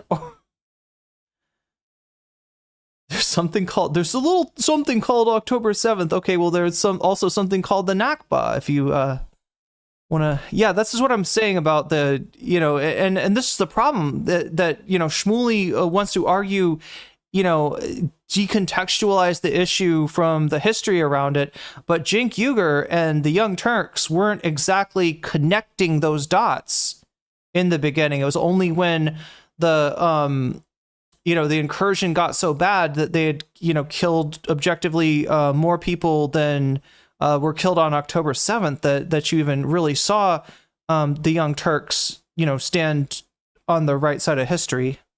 Just such an ignoramus. It's embarrassing. Go back and look at the videotapes on CNN. Rabbi, MSNBC, nobody believes you. You can yell and scream all you want. We have eyes and ears. The point is, you are ignorant of history in a way that is shocking that anyone puts you on the air. Israel withdrew from Gaza in 2005. Exactly today. This is the 20th anniversary today, August 6th. I'll tell you something else, which this is the anniversary of. Today is and Netanyahu voted for that withdrawal. Israel did not want any of the land in Gaza. They voluntarily withdrew. They were then savage. Israel didn't want any land. They just happened to steal all of it. They were then savagely attacked, with women having their breasts cut off and terrorists playing baseball with them. Israel has done 50 times worse. You want dead Jews. That's what you pray for day and night. I don't. You want Absolutely Jews not. To die. That's total lie. Jews like I have it's never liar seen by a genocide supporting freak. You are an anti-Semite to your core. No one cares what you say. No one cares about your insults. Oh my God, this is hard to take. Yeah, thanks, Yoshoki, for the super chat. Rabbi Dookie. You're gonna call me an anti-Semite? Ooh. No one cares, you genocidal freak. You're an ignoramus. Now stop. I'm a freak. Listen to your disgusting put-downs. You're supporting the murder and starvation of children, and you don't think you're a freak? Now, let me tell you. Now, listen to what Cenk is saying. Cenk is saying that Israel killed 60 times the people of those who were attacked on October 7th. So for him, by the way, that's a lie, because even if we accept the Hamas ministry numbers of 60,000, they don't distinguish between combatants and civilians. This debate is giving the energy of destiny, debating, Fuentes. Only Shmuley has something to gain. Sign he's so... Ooh, okay. ...is really just spreading hasbara, IMO. He's looking for an easy W after the... I think after the... I think he really expected more from Jubilee. Like, I think he really legitimately expected Jubilee to put him back on the map, and to give him kind of what Mehdi had. And it's not you're not the one in there, agreeing to fight far-right Trump supporters and then getting kind of ambushed by a bunch of groypers, right? That's why Mehdi's, debate hit. He also, did a good job, with the clip farming, whereas Cenk Uygur, they probably got some good clips. But anyway, it's underwhelming. He was following Sam Cedar and Mehdi Hassan, who both had really good appearances on Jubilee. And yeah, it just didn't work for him. So I think they're looking for an easy W. I think that's why, yeah, it's a good point. Like, why give Shmuley the hasbarist, right, Chad? Like, nobody on the Israel side of things wants to have Shmuley be their conduit for their side of this argument, right? He's an embarrassment. He is such a fucking... Do you remember what he did on Purim last year?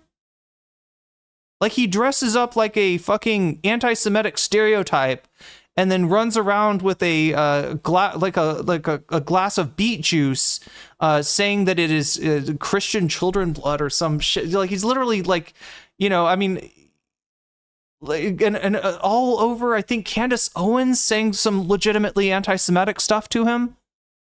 But it's like, you somehow end up losing a back and forth with Candace Owens, despite the fact that she is so obviously an actual foaming at the mouth, Nazi, right? And then this guy's like, oh, you know what I'll do to own her? I'm gonna dress up like a anti-Semitic stereotype, and and he was like going around at this Purim party, like talking to little kids and. Like, are you a Christian? Like, oh, good. No, okay, yeah, because otherwise I'd have to drink your blood. Like, I don't know. It's the fucking most cringe-inducing shit I have ever fucking seen. That is who this guy is. These are his. This is just his. Like, I mean, this is his reflexive reaction to this kind of stuff, right? So yeah, that's why that's why Cenk is going for the, like, this is the Yamcha of the debate. If you want to bring in Dragon Ball Z references, as I always do.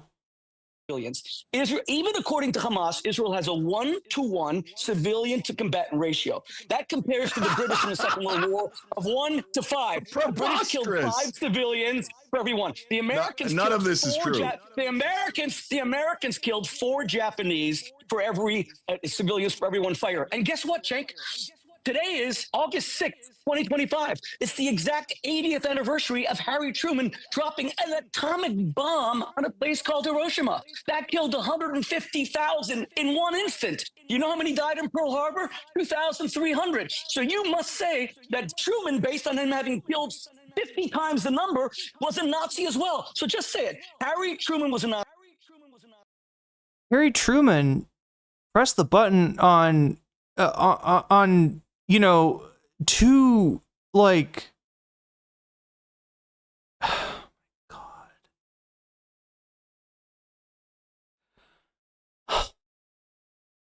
Unlike Harry Truman, right, whose actions have been very much questioned to the point where nobody thinks that doing that, they're pressing that button that he pressed, now is a moral choice to take. And but he can at least, his defenders can at least hide behind the excuse that people didn't really understand fully the effects of a bomb on a civilian population at that time. And still, even with that, it's a huge atrocity that was done. Anyway, wow.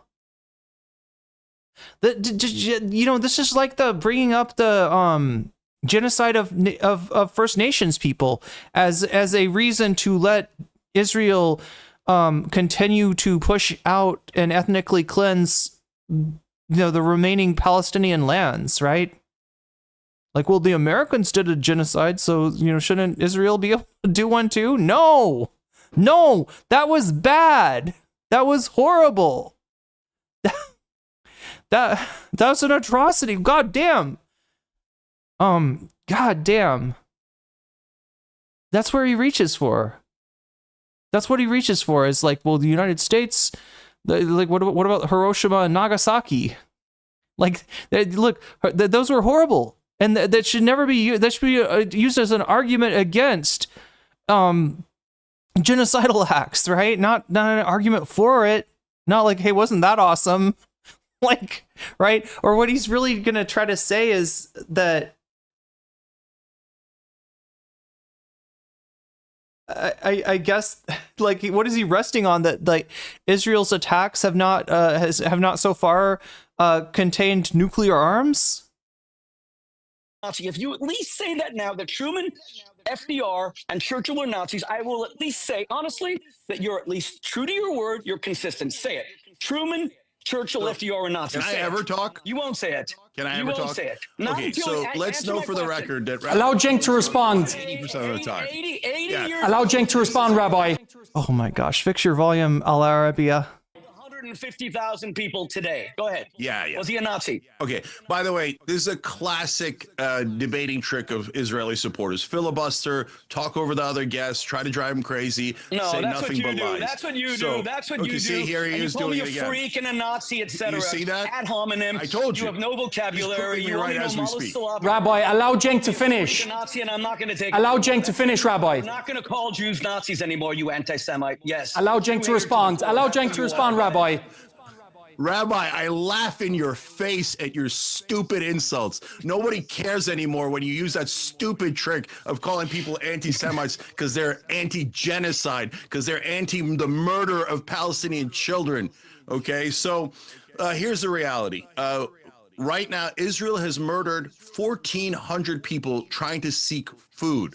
Totally defenseless, innocent Palestinians trying to prevent the starvation of their children. And Israel has slaughtered 1,400 of them. Retired Lieutenant Colonel Aguilar, an American Special Forces operative who went there, confirms he couldn't believe it. They're just murdering children right in front of everyone that did absolutely nothing wrong. And their main defenses are, well, it might be a genocide, but it's not a Holocaust. We could have killed them all. We're so nice. We didn't murder all the Palestinians. We haven't murdered all their children yet. We're so nice. And look, we didn't drop a nuclear bomb like Truman did. So and that incinerated babies and grandmothers, etc. We could, but we haven't. Actually, that's not entirely true. The number of bombs that they've dropped in Gaza is the equivalent of 6 nuclear bombs. And Really? the It's idea that they're not intending to murder, here we go again. He's this guy. Here we he go just again. makes things up. So there's no point in debating Israeli supporters because they're genocidal maniacs who never stop talking and who never stop lying. What is Okay, gentlemen, I want to move on to the next question. No, wait, one second. What is the megatonnage of a single nuclear bomb? Do you even know? You don't know. What is the From a nuclear bomb, like the ones that the United States had in World War II, or a hydrogen bomb, or a modern nuclear like what are we talking about here? And also, like I said, this is like classic debate, bro. We're gonna do a pop quiz here. Do you know what the megatonnage of a nuclear bomb, without me specifying like at what in what year? At what time, like, you know, whose nukes are we talking about? Are we talking about like a ICBM and the, you know, nuclear devices on that? What do you call those things? The ones that go interstellar, or not interstellar, but they go into orbit and then multiple something reentry. It's anyway. Wow.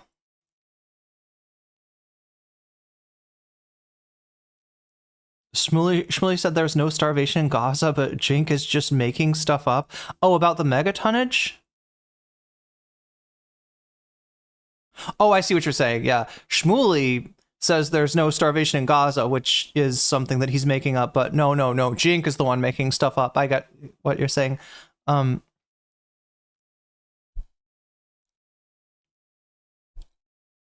Yeah, you know who explained that, Rabbi? I can answer it. Fat boy, little boy dropped on Hiroshima. Fat boy and little boy. Sorry. What was the megatonnage? Go ahead. You don't know, do you? You don't know the megatonnage of a nuclear device, Cenk. Why you can't even talk about this issue? Ignoramus. You just made everyone can pop that off the top of the the megatonnage of a, you know, like, come on. Were the kilotons not? Yeah, fat man and little boy would have been. Things up. Okay. Hold on 1 second. I know the megatonnage. You asked me a question and you won't let me answer it. So all he does is talk. Yap, lie. Israel loves genocide and he loves the murder of innocent Palestinian children. That's why he's yapping away like a monster. I want to move on to the next question, gentlemen. There is no moderating this debate. I don't think it's possible. I mean, this guy's goofy as hell and stuff, and you know they don't have they have his volume way too turned up and stuff, and but geez, I don't think there is a way to moderate this debate. Also, just notice how quickly these two like media trained professionals have gone from this buttoned up, like, you know, I am here to represent my side, which I passionately believe in. I'm here to make, you know, my side of the argument look like, you know, look good, to two kids fighting in the back seat of a car on a road trip to Florida, a sweaty road trip with no air conditioning and only one stop at Buc-ee's. You start to run out of those beaver nuggets, Chad, and you know it can get pretty violent in that back seat, right? You start slapping each other, and you know she hit me, he hit me, like, right? It's but yeah, that's where we're at. We're at two kids in the back of the car now. Gentlemen, please, I have to move on to the next question. I'm going to direct this at Cenk. He said, hang on, Rabbi, please. Killed 14 places. I need to know. Name one place. This is why I don't talk. This is why I don't do interviews with Rabbi Shmuley. He never shuts up. In Gaza. Name one place in Gaza that Israel killed the 280 people. Name just one location. Go ahead. Name the city. Anybody even understand what Shmuley is saying here? I don't understand. Name one place where they killed 218 people. What? So the top Holocaust. Was it Jabalia? Was it Gaza City? Can I say? Allow Cenk to finish, Rabbi. Say the name. Go ahead. Say the name. Okay. The top Holocaust historian in America, who's an American Israeli citizen, dual citizen, who was a former IDF soldier. This guy's never going to. Like, there's no point in this. What is the name? Rabbi, please. Rabbi, please. Okay. Okay. The top Holocaust historian. That's all. That was my point. Will you Now shut up? Super chatted $5. What do you all think? Is he worse than the Iranian hat guy from Mehdi's Jubilee? It's close. I'm trying to remember that guy. I feel like he wasn't very talkative. It's definitely different, but yeah, maybe I was just distracted by the fit that guy was rocking. Maybe I don't remember. Was he? I just don't remember the hat dude saying that much. I think I just like compared him to the character from the Holy Mountain, and I don't know, somehow.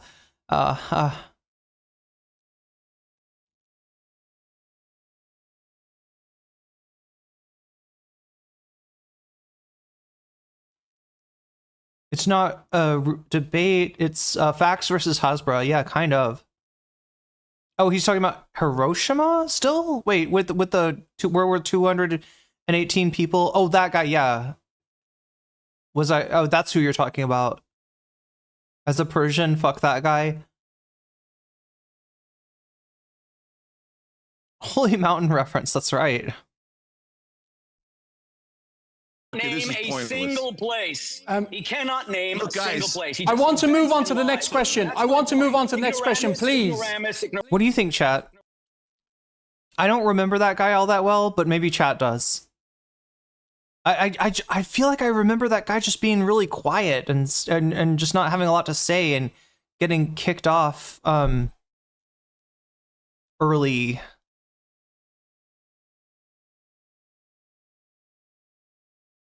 I would bring him up, but yeah, we'd get demonetized again by Jubilee if I did. Nothing is based on fact. Rabbi, please, I want to move on to the next question, and I want to direct it at Cenk. He doesn't know the cities. You are an ignoramus. You don't know history. Rabbi, please, I want to move on to the next question. I'm moving on now. Rabbi, I'm moving on to the next question. Just cut his mic. He's pointless. In fact, you should get him off. Okay, Cenk. Okay, Cenk. I'm going to direct this at you. Baboon, like just yell and scream. I love killing Palestinian children. At both of you, please. I'm moving on to the next question. I'm directing it at Cenk. We've seen a lot of horrendous footage of people being shot, attempted to get food in Gaza. How can Israel defend this? Well, it's obviously indefensible. That's why a lot of great Jews and Israelis across the world are now speaking out. What I was trying to say before the baboon interrupted me was that Baboon? the top Holocaust Baboon? historian in the You're country. calling Here we go Jews again. monkeys and apes? Disgusting.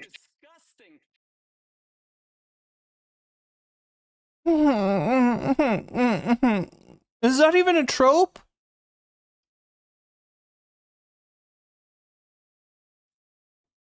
Like, I mean, obviously he's being disingenuous as fuck. Obviously,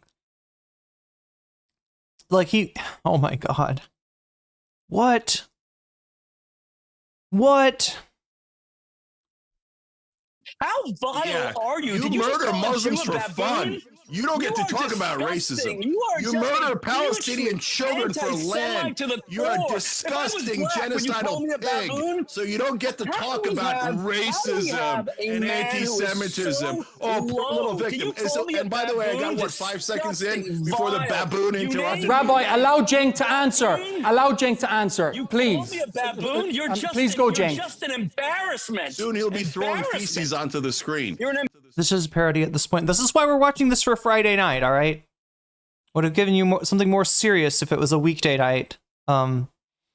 Please tell me this is parody. Look, you're not too far off, all right? It reads as parody. Yeah, Cenk is I can't say it correctly. Hamas. Any animal is a trope now. Yeah, and everything that Cenk says towards Shmuley, he's going to reinterpret it as being a statement towards all Jews. embarrassed. Okay. You're just an Please continue, embarrassment. You call Cenk. Jews apes? Please, Rabbi, see you'll this? get your time to Please. respond.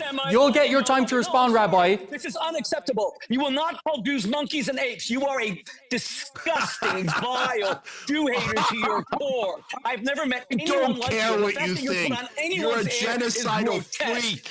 Jews are apes. Disgusting. What does the He hasn't responded what does to the a Nazi single think thing. of my Hamas language? killed Oh, I'm all so of those concerned. What Palestinians does who the came for murderer of food. He children cannot think of name my one language? place. Oh, the problem is my language. The problem Baboon. isn't that you're He murdering feeds him- Palestinian Jews are children. apes. I got it. Go ahead. You said Jews are No, apes. they're Go ahead. not. Keep on going, I'm just Cenk. defending Jews. I was just defending Jews when you interrupted like a Then you call this baboon. Jew an I'm not ape? talking about Jews. I'm talking about you who Disgusting. can't shut up You and are throw a your rancid verbal hater. diarrhea at us You are a 24/7. rancid hater who is so Yeah, absolutely a Everybody walking hates the Jews. That's your ignoramus. excuse for murdering Muslims. You don't know It's anything. a That's sick, what bothers me. What sick bothers me is that you genocidal don't know excuse. history. Genocidal, There's your hey, brother, show there's is no named point to this after people who conversation. killed 3 million There's no people. point to Got this it? conversation. Your show is The called idiot won't Young shut Turks up. Who killed 3 This is million this is the only idiots? thing Israelis You can't have. stop. Just talking You can't over people. stop the ad Because they're hominem. such You can't grotesque stop liars the and ad hominem. murderers.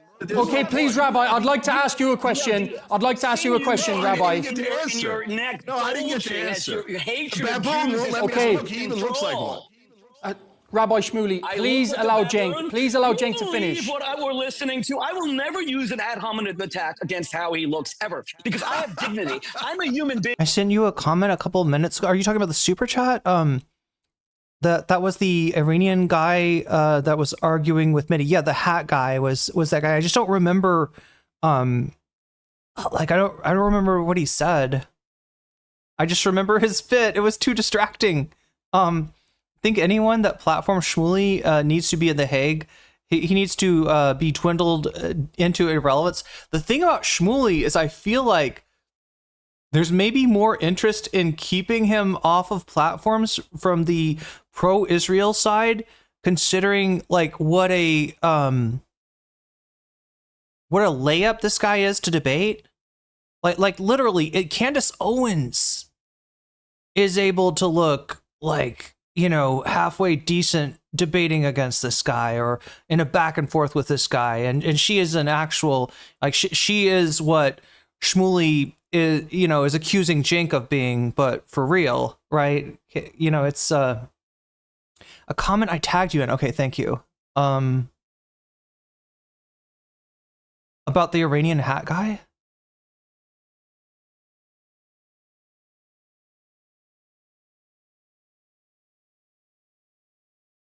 I thought it was supposed to like light up when I got tagged. I guess my software is not doing what it should be doing.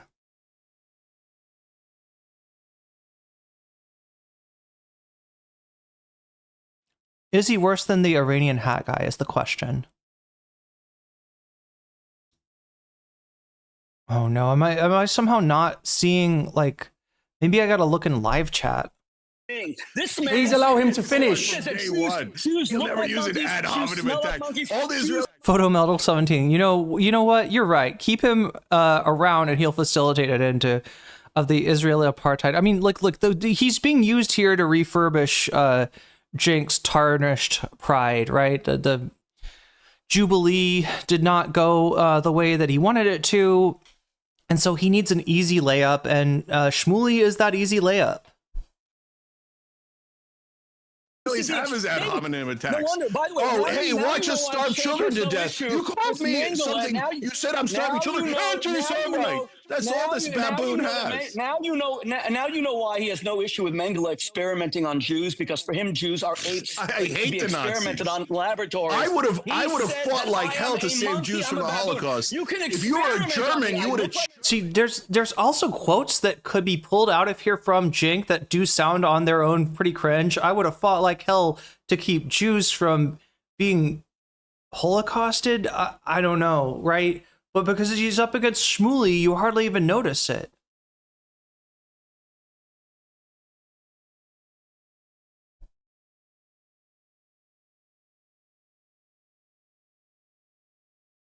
Wait, I'm on live chat. Huh, why is this not?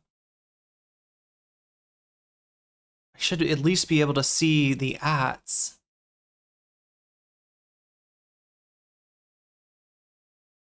Why is this so hard?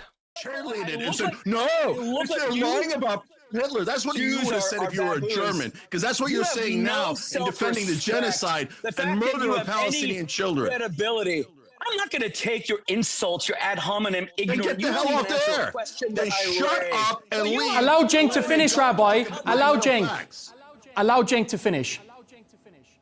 Okay, so my prediction is he will never allow me to finish. Okay, as I was saying, there are wonderful Jews and Israelis who now realize, oh my God, we thought this was about self-defense. In fact, the head of former head of Shin Bet had a great quote. He said, at first, this war was a just war, a defensive war. But when we achieved all military objectives, this war ceased to be a just war. That's Ami Ayalon, former director of Shin Bet. Okay, so two former prime ministers of Israel said it's obviously a genocide. One former prime minister said that they're building a concentration camp in the south. And that is what they're doing. And they're going to put all the Palestinians there, and everything that I've ever said. YouTube keeps deleting it. Hat Guy said that Iran's propaganda was so affected that even children were threats. Iranian children. So Hat Guy, who is himself Iranian, is justifying the deaths of even like children in Iran. Huh, interesting. That they were going to do, they did do. And why? I'm sorry. I mean, interesting that YouTube yeeted that comment multiple times. Actually read Israeli press, and they're very clear in the Israeli press. They've said that they were going to take Gaza. Benjamin Netanyahu brought a map of greater Israel to the UN. Oh, Hat Guy was talking about children in Palestine. Yeah, and I mean, you've heard this kind of propaganda, from Christian and evangelical Zionists in the United States, from Israeli Zionists when they talk about, like, they justify the killing of children based on the idea that they're going to grow up to be terrorists, right? They've even referred to, like, Israeli officials, military officials have even referred to the constant violence against Palestinians as quote unquote mowing the grass, right? The idea being that, they're taking out they're taking out the population. And to rub it in everybody's face, we're going to steal this land, and now they're openly admitting it. They're calling it a conquest, and they're going to occupy all of Gaza, and they're going to starve they are starving the Palestinians, and then when they come to get food, they kill 1,400 of them, which, by the way, just starving people in line to get food unarmed. Israel has murdered more of them than Hamas killed Israelis on October 7th. So they keep complaining about October 7th, which is justifiable. October 7th was terrible. Then they go and do 50 October 7ths, and that's a stone cold fact backed up by every human rights group and every news organization. The only people who disagree is the Israeli government. The hat guy himself grew up in Iran, so he's not just like, yeah, he doesn't just have like Iranian heritage. He's like I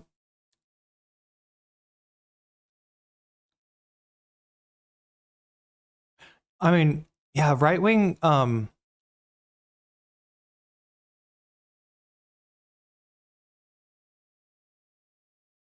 yeah, the terror babies. Well, the idea that even like, you know, Palestinian life being able to carry on to the point where people are able to have children and you know, have a civic life there is like regarded as almost like a form of terrorism, which, yeah, it is ironically enough being used to justify the terrorism against Palestinians. Everything that the Israeli government puts out has been proven to be a obvious, verifiable lie, including now, again, former and current Israeli military, political, spy agencies, every kind of person in Israel with a conscience is saying, guys, we didn't sign up to do a genocide. And a lot of the top rabbi in America said it. The top Holocaust historian said it. He's the one that said it's the equivalent of 6 nuclear bombs. Am I going to be allowed to and he speak said at all? we can't have this on our conscience. Here we go. There you go, Cenk. Are you even going to let the man get a word in edgewise? Like, obviously, we haven't heard enough from Rabbi Shmuley yet, right? Yeah, no, this is great. Zero self-awareness. As I told you. Am I going to be allowed to speak at all? Yes, of course. Interrupt me now, or can I speak without? He spoke for like 3 minutes. You know what, Rabbi? You're kind of funny. Can we ask him? I mean, he's like a comic, right? Can he stop? He interrupts and talks 80% of the time. Then he goes, Am I going to be allowed to speak at all? Okay, now, go ahead, defend murder. Okay, I think you got a fair crack to the whip there, Cenk. Allow the rabbi to respond. Okay. Number one, Cenk just The looks that this guy keeps on giving are priceless.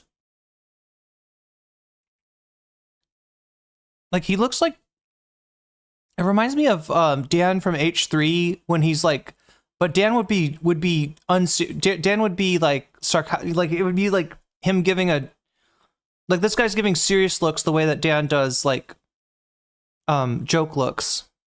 And he knows nothing. As you see, he's looking away at a screen, even for the name Ami Ayalon. He probably has ChatGPT open. I've seen him do this before. Ami Ayalon never said that there's Ami Ayalon. See, he won't stop. Now look, he might have something open. Like when he was arguing back and forth, like when he made the comment about the total megatonnage, it did kind of seem to me like maybe somebody who was like the way he announces that it seemed like somebody was like kind of feeding him information. Yeah, that head tilt is hilarious on the moderator. It did seem like somebody was feeding Cenk maybe information, but I just assumed that he had like a screen or something in front of him. Like I didn't think it was. I don't think it's Cenk typing in, you know, prompts to ChatGPT. I think it's somebody like a producer or an engineer or somebody feeding him information. There's a genocide. You are a liar. I'm telling you to your face. I want you to show me. I didn't say that. I read his quote. Yes, you did. Number two. Of course, there's political dissent in Israel. Don't interrupt me. There's of course there's political dissent in Israel. That's the beauty of Israel. No one in Hamas or Gaza will say anything about Hamas and how they are stealing the food. They're all dead. Beginning to say it, but they get right. They were killed by Hamas. That is correct. Hamas mows them down. No, Hamas is all dead. And they're saying now number three. There are Americans. It's really ironic him using the phrase mowing, considering that this was literally like an IDF quote about their intentions towards the Palestinian people. Still today, who question whether on the 80th anniversary of the bombing of Hiroshima, today's the exact day, whether we should have done it or not. That's political debate. That's what's happening in Israel. Israel did not achieve its military objectives because its military objectives was to finally stop Hamas from being able to kill the Palestinians their own people, steal all their money. The heads of Hamas. Yeah, no, that was the first and foremost thing. Like, if you read the memo from like Smotrich to Ben Gavir, they were like, the first thing we got to make sure is we got to stop Hamas from killing the Palestinians, because that's like that's near and dear to all of our hearts here. Yeah, definitely save the Palestinians from Hamas first and foremost, right? I'm sure the group punishment was just an afterthought. Ismail Haniyeh died with $8 billion. Yasser Arafat died with $5 billion. Yasser Arafat's daughter lives in Paris, is worth $5 billion, according to Forbes magazine. All of the money that was given, triple what was given during the Marshall Plan to Europeans, was given to the Gazans. It was all stolen by Hamas. That's why they were starving before October 7th. The Palestinians of Gaza have lived under the greatest brutality, and Hamas is worse for the Palestinians than they are for the Jews. That's why Hamas took the... I don't even understand what he's saying. They're Hamas's. Wait, who's worse than the Palestinians? Like, he just said that he wanted to save from being mowed down by Hamas. All of the money that was given, triple what was given during the Marshall Plan to Europeans, was given to the Gazans. It was all stolen by Hamas. That's why they were starving before October 7th. The Palestinians of Gaza have lived under the greatest brutality, and Hamas is worse for the Palestinians than they are for the Jews. That's why Hamas took the PLO, the Palestinian Authority. Oh, that's what he means. He's saying Hamas is worse than the Palestinians. Look, I'm not as well versed in the history of things as some people, but I do know that, the continued oppression of a people is going to more likely enable a more militant faction to take hold, right? And especially if that faction is being built up by Netanyahu himself, as is the case with Hamas. Mahmoud Abbas's people, and threw them off of rooftops so they couldn't compete in the Mahmoud Abbas, not Mahmoud Hamas, but yeah, I know. The 6 elections. And by the way, when Cenk says Israel killed 1,200 people at distribution points, really, why would Israel bring them food and kill them? They were killed by Hamas, and that's why 1,400. And that's why when I ask him, name just one place where they were killed, he can't. When he says Ami Ayalon, he has to look to his notes. He doesn't know anything. Well, I'm giving you the answer, but you don't want to hear it. The World War II was one of the worst, like probably the single worst atrocity in human history. The Holocaust was despicable, and the fact that now Israel is doing something similar breaks my heart. And it breaks the hearts of all good Jews across the world, and they've been screaming Israel in pain and agony over it. 6 million Holocaust Arabs. survivors are sick with what Israel's doing. Similar? No, and, no. and I want to move on to the next question, gentlemen. Hang on. Gentlemen, please. I want to move on to the next question. It's for you, Rabbi Shmuley. It's for you, Rabbi. Right, okay. I'll do one more question, but this guy doesn't, this is not a productive interview. He never Of course, lets anybody please. finish. Did you think it was going to be a productive discussion going into this? Girly Bear says, did you see that interview where Netanyahu said that all the buildings in the Gaza Strip were blown up because Hamas booby-trapped them? I did not see that. Wait, was that the Nelk Boys interview? Arafat, yeah, was not part of Hamas. True. No, I think he's trying to compare Hamas to the PLO and saying Hamas is worse. But yeah, all at the same time, like sliming Arafat.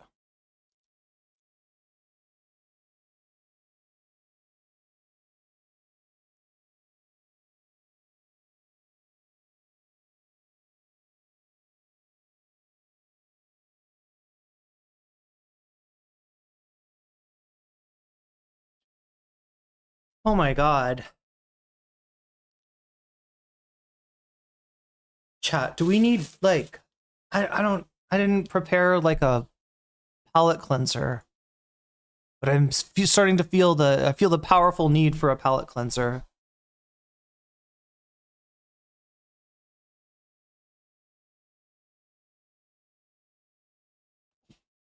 God damn. Yeah, this is not a productive discussion, Cenk suddenly realizes, right? I don't think he went into this wanting a productive discussion. I think he's getting exactly what he's got. Like, this is the closest to, we talk about like kayfabe all the time. This is the closest thing to kayfabe that you could imagine, right? Shmuley is literally a heel. Like, he's not compelling. He is the kind of guy that you listen to make his case and you become more convinced that that case is wrong. Even if it was just Shmuley and he was not debating anyone, right? That is so wild. He's trying so hard to glaze over the pictures coming out of Gaza with the airdrops. I mean, they got to do something, right? Their current propaganda technique is failing pretty hard. Degrees of immorality done by violence done by the oppressed against their oppressor is not nearly as immoral as. Oh, it was an interview with a Fox reporter like 1 or 2 days ago. Not. Oh my God! Like I thought this. I mean, look, it is definitely a train wreck. It's definitely very messy. It would be funny if not for the seriousness of the situation.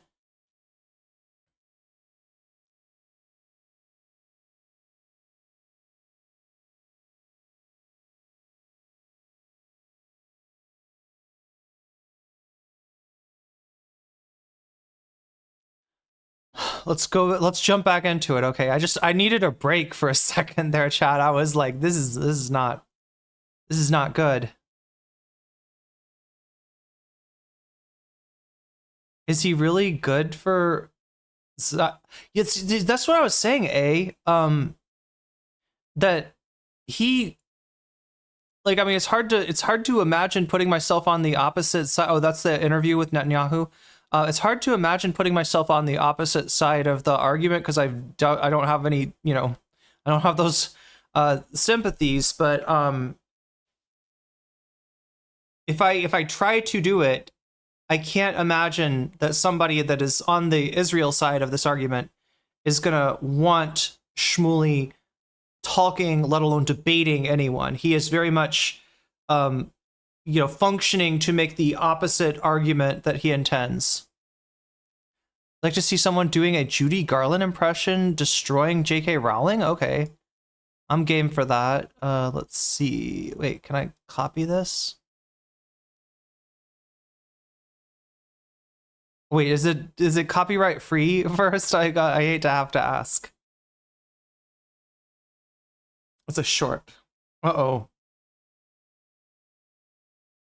Oh, it's Jinx Monsoon on Z-Way. I think we can do this. Yeah, if it was Drag Race, I wouldn't be able to. I think we've watched Z-Way before without any incident, any issue. Who is this? Would J.K. Rowling make a good Roxy Hart in Chicago? Who is this? Who is this Jake? Who is he? J.K. Rowling. Oh, are we misgendering the Umbridge? Are we misgendering J.K. Rowling here? Remember years ago I read in the Huffington Post a lot. I read the Huffington Post a lot, and this Rabbi Shmuley Botak clown showed up and wrote an article, and he just made Israel look terrible. Worst article ever. He sounded fascist. Yeah, and that was back when nobody would associate, like, or most people in the United States would not associate Israel. You'd have to be pretty, pretty marinated in like leftist thought to associate what Israel's doing with fascism.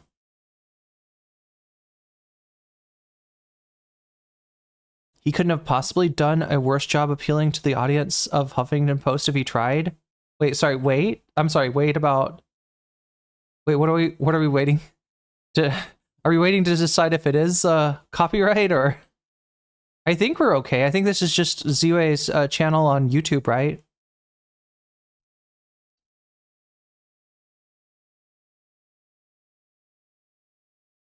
Oh, when you say wait, you mean there's more coming up. I got you. I'm sorry, I'm a little bit slow today, chat. It's not good. How could you get distracted? No, I thought you were saying wait because I thought you were saying like wait, you like there was like some kind of hold up, but like, you know, I don't know, is it copyright free? Oh dear, that is not a feminine name in the slightest. You know, I know that oftentimes female authors use initials so that people assume it's a male writer. So Well, no, J.K. Rowling has a separate male pen name for that. If that's what you wait, isn't that the chat? What's the male pen name for J.K. Rowling? Isn't that the one where like she wrote something about like a like guy that like cross dresses and basically like codes it as like a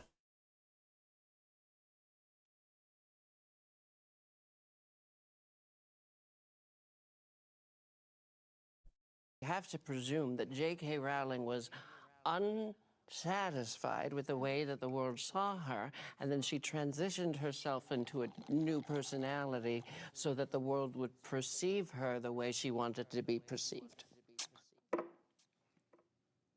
ding ding ding ding. Gagging. Wait, Jinx, this is a Judy Garland impression? I feel so bad, chat, for like, I should know what Judy Garland was like outside of the acting roles that she played, but I have to admit that I really don't. I have not watched interviews. I have not watched. Yeah, like she's got some, yeah, like a character that's basically like the murderer in one of her novels ends up being like kind of like AGP coded is the. Do you remember JD Vance bringing up AGP? Chat? Oh my god, chat. No. This is an internal conversation. I'm not getting distracted here. But I'm just like I feel like maybe JD Vance and Chud Logic share a common interest. Maybe. I don't know.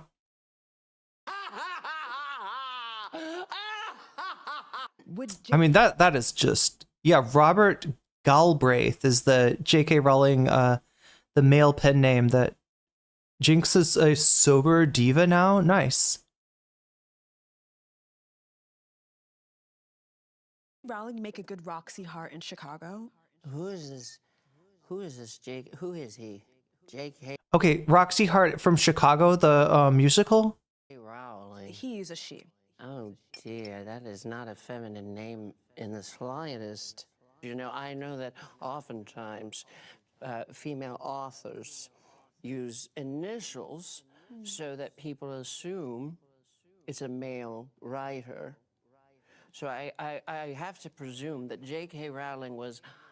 Wasn't Harry Potter, like the initial when she started writing Harry Potter, the character that she wanted to use as the protagonist was initially female, and she changed that because she thought that, like, there's this weird thing where, like, you know, women can tend to be able to relate to male protagonists better than like men can relate to female protagonists. And she was like, to get the widest audience possible, she was like, no, the protagonist needs to be a guy.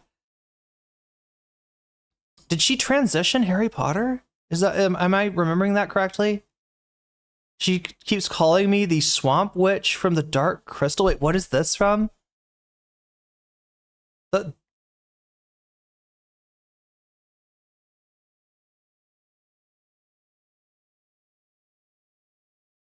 Anyway, that is actually a decent, a very good, I will say, more than just decent, palette cleanser. Do you feel cleansed, chat? Do you feel like our palettes cleansed?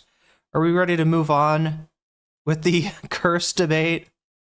Friday night curse debates. We were about halfway through that shit. Oh my god, chat, I haven't been updating you on the butterfly goal. Has it flown away? No, chat, we still have an hour left. You still have an hour left to catch that butterfly. If you've got your nets, right? You can still possibly we could still possibly do the butterfly thing. We are what, 7 super chats away from butterfly status, and we are 49% away from bonus content status. But that's where we're at. I'm supposed to keep you updated on this stuff. And yeah, Hassan reacting to Destiny on CNN is still pretty far ahead of, let's see, Ethan Klein loves ChatGPT in second place. Video essay on the new aesthetics of fascism in third place. And Johnny Somali's BFF, Hank, his cursed interview, is in fourth place. That's where we're at right now. And I just don't feel good. I don't know what's wrong with me. Why are you all watching Z-Way? I missed it. Oh, that was a palate cleanser, Spasiba. We had to get away from this cursed debate for just a second. I have sushi being delivered and a THC brownie. You are locked in. God damn. Wait, 7 per super chat is perfect math. No, it's not set. Wait, it's like 7 super. Am I saying this right? Is my brain like sliding out of my ass, chat? I don't know what's wrong with me. Unsatisfied with the way that the world saw her. Okay, I mean, that was pretty epic. I gotta say, Jinx Monsoon, I'm impressed. I never watched Drag Race, though. I don't really know a lot of the people that were on Drag Race. Correct. I mean, for both of Polling you, polling stop, Jews, especially you, monkeys, Rabbi. apes Please, To Rabbi. be experimented on by Mengele is not helpful. I agree. Please, Rabbi. You should Please. be so ashamed. Disgusting. It's going well so far. You should We're be going to ashamed. continue. Please, I have a question for you, Rabbi. Gentlemen, please. You represent, Gentlemen, which is please. Hamas. You are a Hamas. Please, gentlemen. I've got the next question. No, I gotta say. Oh, I got it. Yes. Okay, that is some quick math there, not by nature, but I think I'm following. Wait, 7. Okay, so if there were, yeah, I think Narwhal's saying if there was 7 super chats of $7, that would get us to 49, and that would get the butterfly goal and the matcha or butterfly tea time. I think I don't know. What do I need? I've got my passion fruit soda, which I'm pretty proud of myself for inventing. Right? You just take a sparkling water and you pour a little bit of passion fruit juice in it, and it makes this lovely soda that's not too sweet, which is my problem with sodas. Anybody else have this problem? Is soda too sweet for anyone in chat? If soda is too sweet for you, if you're like, I like soda, I like the bubbles, but it's way, way, way too sweet, and you could drink sparkling water, but you want a little something in there. So a great compromise is just a little spritz, just a little splash, just a little touch. But yeah, we're drinking. I was tempted to go with some Dracula flow there. We're drinking on the no chat. We're smoking on the shit. Anyway, no. We're drinking the Is that a fucking eyelash in my drink? What the fuck, chat? How in the fuck is there an eyelash in there? Coke is too sweet. Pepsi is fine. Really? I thought Pepsi was sweeter than Coke. Maybe I haven't had either in a while. I use frozen passion fruit as ice. Oh, that's such a great idea. I should do that. That way I would be able to keep that around. Like, it's easy. Yeah, because, if you keep juice in the fridge, it goes bad after a while. Coke is spiky. Pepsi is around. Coke is definitely spiky. Yeah, Coke's got some. It's like a good spike, but yeah, we're drinking that, and then we're drinking some actual coffee for once. We're back to the void coffee. But I'm just trying to get through this shit. Like, oh my god, the video is quiet. Thank you. Wait. Was the George Jackson? Did you mean the Z-Way video was quiet, or I freeze fruit juice for that reason? That's so smart. Yeah, you could just put it in the you could put it in the ice tray, right?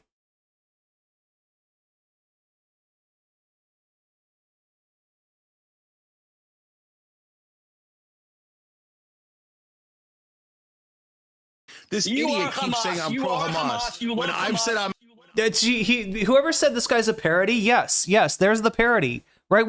I've seen people make fun of people advancing similar arguments by characterizing their argument as you are Hamas, you're Hamas, everything is Hamas, you know?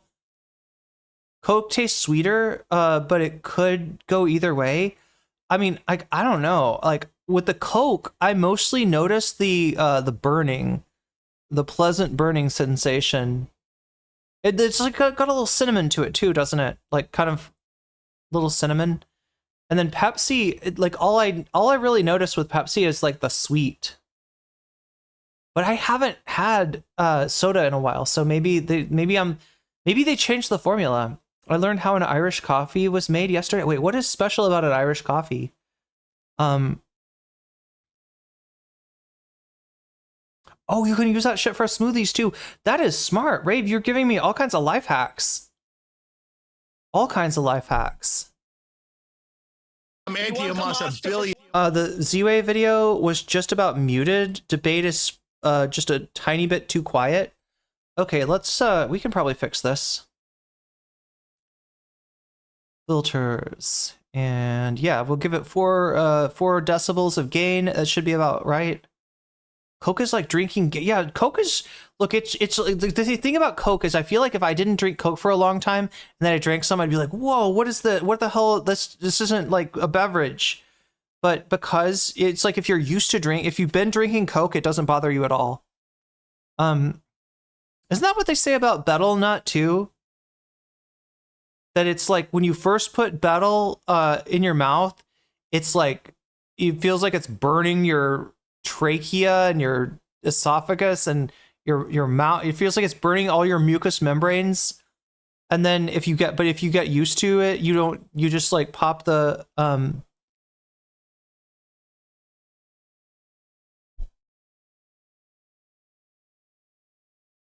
Pepsi is like piss with a pinch of sugar.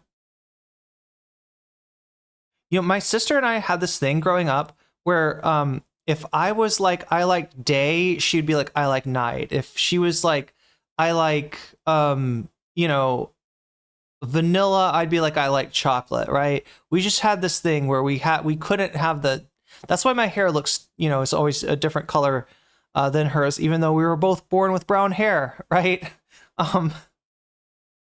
But we were very contrarian with each other because we were born very close together. And so like I remember her saying that she liked Pepsi, and I was like, oh yeah, no, Pepsi's garbage. Pepsi's trash. I like Coke. Coke is it. Coke is the way, right? I'm pro Coke. And then you know, the funny thing was though that like nobody in my family ever, like we weren't a Pepsi family. Like we never got Pepsi. Like it was always usually Diet Coke or caffeine-free Diet Coke because my mom was buying it, right? But it was never, so like I didn't really know what Pepsi tasted like. I just called it trash based on like my sister saying that she kind of liked it, right? And then one day we go and visit like a family member and they're like, would you like a sody pop? And I'm like, yes, I would love a sody pop. And they're like, we got, you know, Pepsi, but it's not cold. And I was like, well, you know what? I'll drink it anyway. And it was really good. The Pepsi's really good. Cherry Coke, yeah, hell yeah, Cherry Coke's good. I actually kind of like that. Pib is my all-time favorite. Does Pib even exist anymore? I thought Pib got like. You would think that somebody would at least buy the rights to it and make the Mr. Pibb, like in so, you know what I mean? That there'd be some place you could get Mr. Pibb even if the company gets bought out or whatever. I didn't grow up on fast food at all or sodas. Yeah, my mom was pretty much trying to keep us away from that stuff, but she would get like the diet flavor. Maybe it's the water they use. I feel like Coke uses trash water. Pepsi uses water sourced from the highest reaches of heaven. Yeah, Pepsi is just kind of nice, right? Yeah, so the whole thing was after swearing off Pepsi, after saying I am a you know, Coke person, I then realized that actually Pepsi is better. Or I like Pepsi, you know, I like the taste of Pepsi better. Roy Rogers Coke with grenadine is the bomb. Oh my god, I gotta try this. Never heard of Pib? Help an Aussie out. What's Pib? Pib is kind of like Dr. If you cross, is it like Dr. Pepper crossed with Coke? Does Tab exist? I don't think I've ever seen Tab. I've seen like old like ads for it. Mr. Pibb still exists where I live. Fago is another one. Oh yeah, Fago is good. Wait, is Fago the good one? Yeah, Fago good. Okay, so if you're anti-fascist, right? Fago is good stuff. Fanta actually has ties to the Nazis, believe it or not. Times, a billion times. Hamas is all dead. All that's left is the murder of innocent Palestinians. Like a less flavorful doctor? I don't know. Pib definitely has flavor. Joe Garbage says, I think it's cinnamon. Pib is cinnamon soda. Huh. I never would have guessed that, but I think maybe you're right. I like that Mexican Coke. You can get it at the supermarkets now. Oh, except that what's funnier is I think it's actually cheaper to buy in Mexico than soda in the US, but when you get it in the US, it's like marked up because, it's now like, ooh, no, there's no high fructose corn syrup in this one, so. Baboons like this. 55 Israeli baboons again, calling Jews monkeys and apes. You are I'm not calling Jews baboons. I'm calling you a baboon. I have debated. I just told you all the wonderful Jews in the world fighting against baboons like you. Any Jew that is self-hating is not a baboon, but a Jew who actually fights back and doesn't want to be gassed to you as a freaking monkey. You think the top Holocaust historian and the top rabbi in America are self-hating? You think two former Israeli prime ministers are self-hating? What do you mean? You said the most famous. I want to move on to the next question, gentlemen, please. You said the most famous rabbi in America. We can't even. Oh no! Is this it? The most famous rabbi in America. I'm the most famous rabbi in America. That's what he just said. Look, I'm pretty sure this is objectively untrue. Like on so far from being the truth, right? Like he might be the rabbi that's made the most Pierce Morgan appearances. He might be the look. He doesn't. I don't think this guy even gets like all that much Twitter engagement. I'm trying to imagine based on what metric you could say that Shmuley is the most famous rabbi in America. It just yeah. If you go to a Mexican grocery store, it's cheaper. Nice. That's the one thing that we don't have here. I don't think we don't have Mexican groceries. In fact, I'm a little bit curious, chat. When I start language courses up and start to be able to talk to Thai people, one thing I'm definitely going to ask about is like, the perception of Mexican food, right? Because I know that Thai people are aware of Mexican food and generally positively disposed towards it. Like it's one of the types of food that's kind of catching on here. But when I've seen there's like a commercial that I always see that's like basically it's a Thai commercial and it's like how to make nachos, right? First, like cook the ground beef and then like right. And then make the queso, right? And I'm like, okay, pretty good so far, right? And then they're like, then you take the Doritos, like with the flavor on them, and you're like, and I'm guessing, I'm not sure, but I'm almost thinking that maybe you can't buy tortilla chips here, like right? Because when I think about the Thai, the available snacks like at a 7-Eleven. Right. There's a lot of like Doritos and, flavored potato chips, and you don't see a lot of like just plain stuff. Right. You don't see a lot of stuff that's just like salt or plain or whatever. And so I almost think that the reason that this recipe is calling for making Doritos with making nachos with Doritos, I think the reason for that might be that you just can't. I don't think that tortilla chips are super available here. Which makes me wonder what Thai people would think about chips and salsa. Or maybe it would become chips and chili paste. I think that's probably more likely. People that make their own soda treat it like a religion. Damn. I mean, if I had a good soda, I would definitely start a religion based. It wouldn't be drink the Kool-Aid, it'd be drink the soda.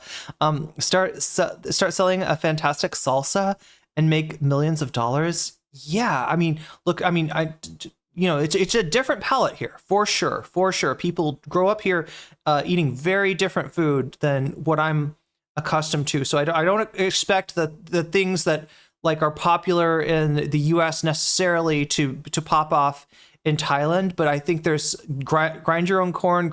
People do eat corn here. People like, in fact, you get corn at the fruit shop, right? At the fruit stand, right? There's a lot of, or at like the oh my god, what do you call it? Like it's like a street food, right? Corn is sold as like a street food, and if you catch it early, it's really good.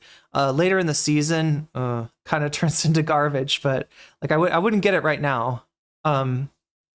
But I wonder if you could get, yeah, you're right, because what I'm thinking of is like where would you get, so yeah, you know, assuming that you can't get tortilla chips that are just plain, maybe you could get like, maybe you could get just like uncooked tortilla and then make your own chip. I just mix sparkling water and juice, much healthier. Yeah, that's what I do. That's what I just finished some of that good stuff. Mexican food isn't really that popular outside of Mexico and the US. Yeah, like I mean it's you know, I remember when I was in France, there was a tiny little section of the grocery store that we just had like old El Paso tacos and like, you know, just very, very basic, you know, Americanized Mexican food. Thank God, according to ChatGPT. But let's say that's not true. You said the most famous Rabbi in Rick America. Jacobs leads the largest Jewish denomination in America. Rabbi Rick Jacobs is the head of the Reform, very woke, ultra-left Reform Judaism. That's who you were quoting? Why it's did you the say number one denomination at all? He is using ChatGPT. Like he doesn't just know that information off the top of his head. Shmuley's right about one thing. Jink has got, he's probably got like a producer or somebody that's, you know, looking stuff up on ChatGPT for him, I would guess. Yeah, just bake them in the oven until they're crisp. You can rub them with oil or salt before baking. Oh yeah, so you don't have to deal with the frying. Yeah, because frying can be kind of a little bit dangerous to deep fry something without a deep fryer. There should, wait, what is this?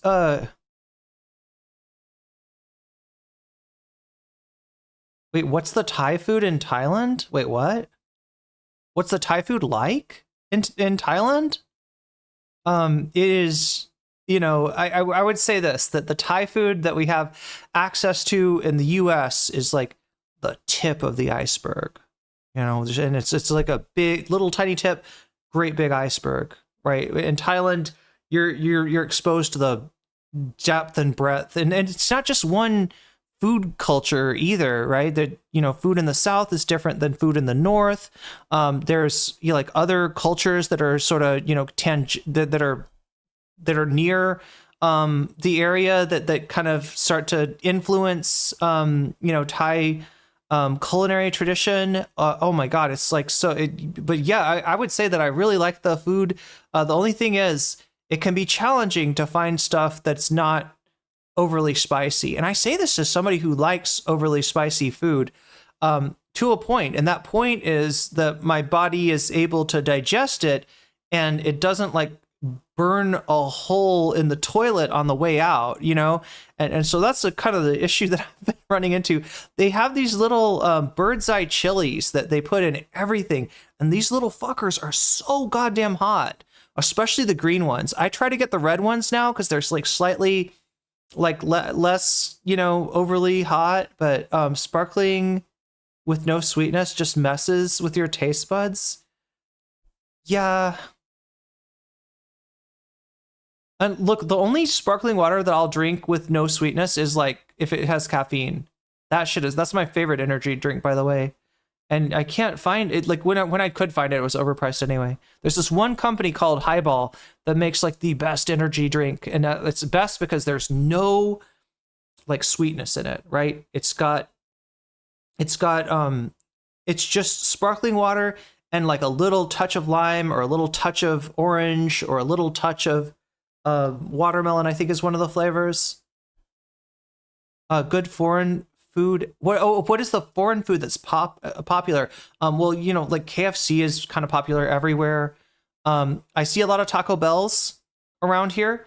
I see a lot of McDonald's around here, although McDonald's I know will kind of customize their menu a little bit depending on the location. So I don't know if I haven't seen like what a Thai McDonald's is like compared to an American McDonald's. Italian food. That's one food. That's one type of food that's starting to catch on here, right? Is people are starting to get into Italian food. Great British Bake Off did a Mexican day and it was a fucking disaster. Damn. Thai corn patties. Oh yeah, that's a street food. Yeah. I haven't had that yet, actually.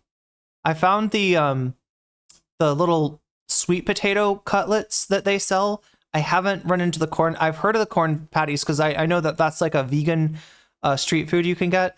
I love spicy food. Yeah, well, I mean, I like spicy food even, you know, like usually my tummy doesn't get bothered, but it's kind of like I can't keep up with the Thai palate when it comes to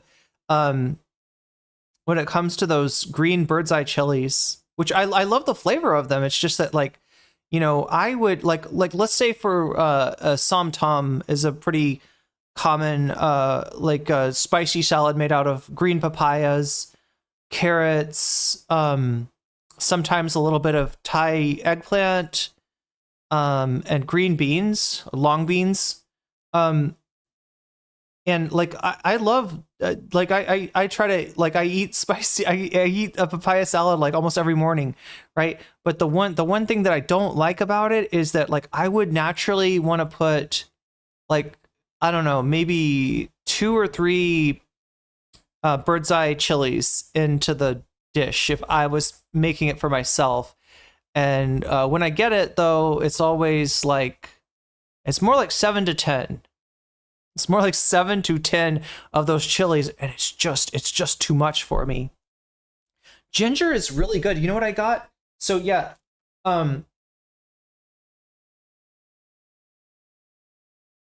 wait, this right here looks like ginger. It looks a lot like ginger, but it's actually galangal. It is like a I don't even know how to describe it. It's a very aromatic rhizome. And this has got a little bit of lemongrass in it, and then some holy basil, which is like my it's my new thing. Like, chat, I didn't even know you could eat holy basil, and I didn't even know. Like, I knew of its existence as an herb, but I'd never had it in food, and now I'm just like addicted to it. It's so, oh yeah, little bit of lime leaf in here too. I'm sorry, chat. I'm like, this is like a stun lock, isn't it? Stun locked by food.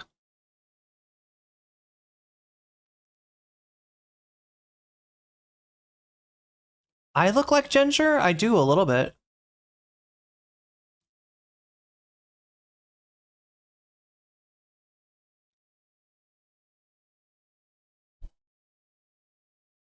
Largest denomination in America.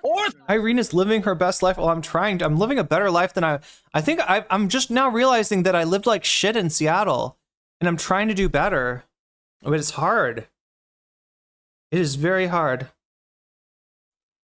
No, I mean, like, I feel like, okay, we gotta rewatch this, because this was like a moment here between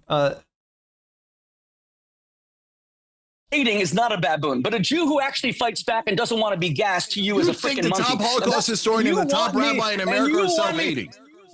You think 2 former Israeli prime ministers are self-hating? What do you mean? You said the most famous. I want to move on to the next question, gentlemen, please. You said the most famous rabbi in America. I'm the most famous rabbi in America, thank God, according to ChatGPT. But let's say that's not true. You said the most famous rabbi in America. Who's using ChatGPT? It sounds like both of them. It sounds like both of them, if I'm being real. Jacobs is leads the Rabbi Rick largest Jacobs is the Jewish head of- denomination in America. Rabbi Rick Jacobs is the head of the Reform, very woke, ultra left Reform Judaism. That's who you were quoting. Why did you? So left, woke Judaism doesn't count as Judaism, right? It's not Judaism according to this guy if it's not right wing. And I don't just mean right wing as in like adheres to tradition. I mean like right wing politically, like Shmuley is, right? So that disqualifies you from being a real Jew, and that's why he can claim to be the most famous rabbi in America. His chat GPT he just did chat. He was like, mirror, mirror on the wall, who is the most famous rabbi in all of America? And the chat GPT was like, of course, it is you, Rabbi Shmuley. Because it's fucking... This is what chat GPT... I wonder if chat GPT 5 is going to be as sycophantic as the one that has just told him that he's the most famous rabbi. Like, talk about gassing somebody up. Like, seriously, yeah, you're the most famous rabbi in the universe, Shmuley.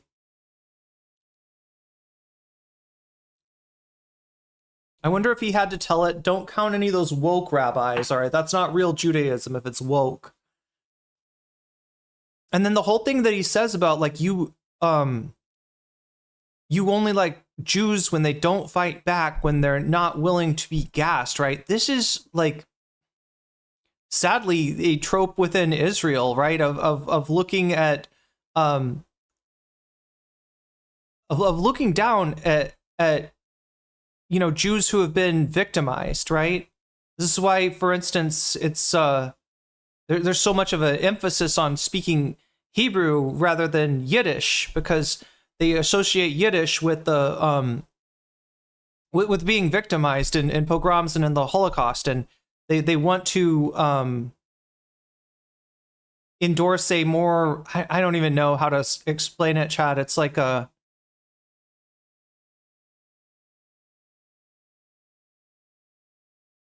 Shmuley literally has just elucidated that he thinks that it's a choice between being the victim in history and being the victimizer, right? Between being the, not so collateral damage for the German homeland, the sacrifice that has to be made to achieve this, fucking Nazi, fever dream, versus having your own homeland and treating the Palestinians like that. This is, there it is. This is like the core of.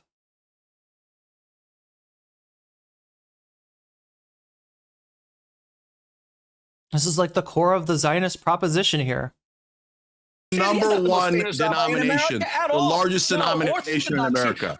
He's now smearing other Jews. By far, okay? I'm moving on to the next question now, gentlemen. Rabbi, please. Stop. So, both of you stop. I'm moving on to the next question. GPT-5 launched today. It's not sycophantic as much as it is a dumbass. Is it just, I have not followed the different versions of ChatGPT. I don't know if this is just a thing of it being new that they're working out the kinks in it, or if it's just kind of a. I mean, look, I will say that overall, a lot of people, especially people that tend to be in the baby boom and Gen X generations, seem to be overestimating the use cases for the proper use cases for LLMs. Which I really wish we could get away from calling them AI. Like, this isn't AI. This is, it's a parlor trick compared to what AI actually would be. Disgusting. Right, I'm moving on to the next question. Cenk, is a two-state solution impossible now?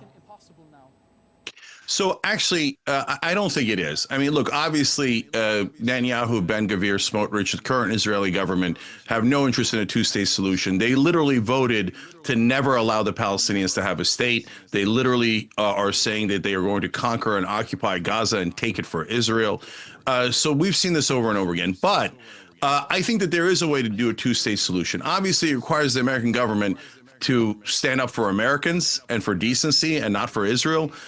So we can get into how AIPAC and the Israeli lobby completely control American government. But my guess is I kind of don't like it when people advocate for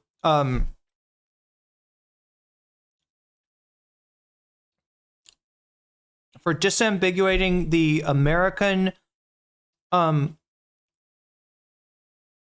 like political project with the Israeli one by saying stuff like, well, that's not very America first. That sounds more like Israel first. Like, or what Cenk just said.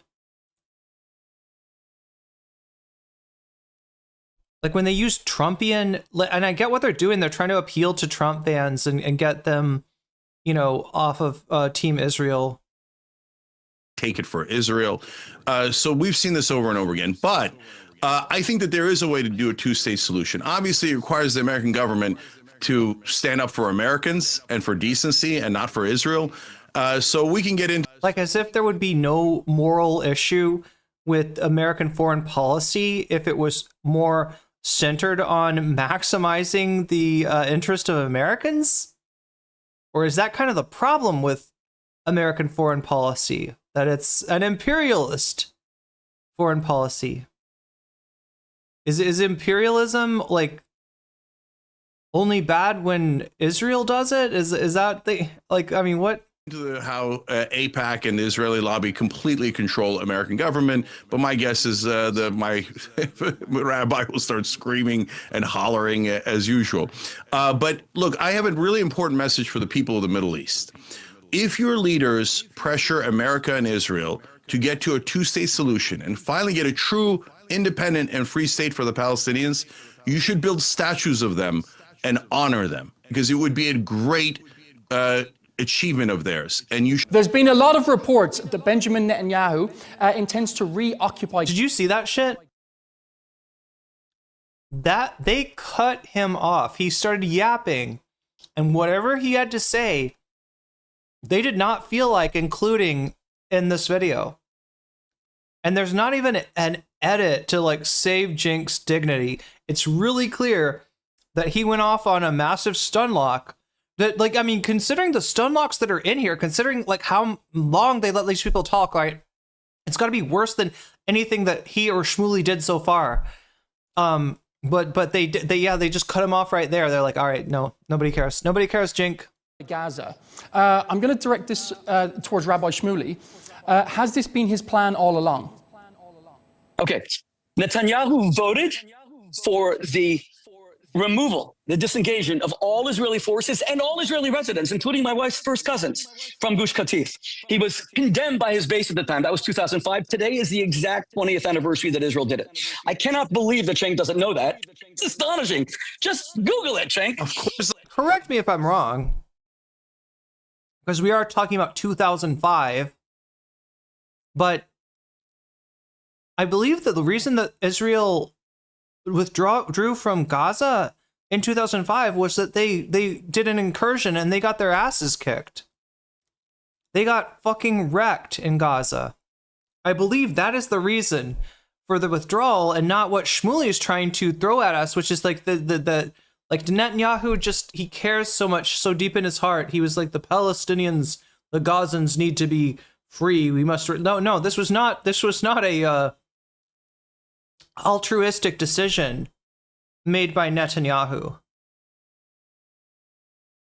The world forced Israel to stop the war. Well, yeah, and I don't think they were doing well in that incursion. I think they lost a lot. I think they had a lot of casualties in that. They wanted to keep going. Okay, well, maybe I don't.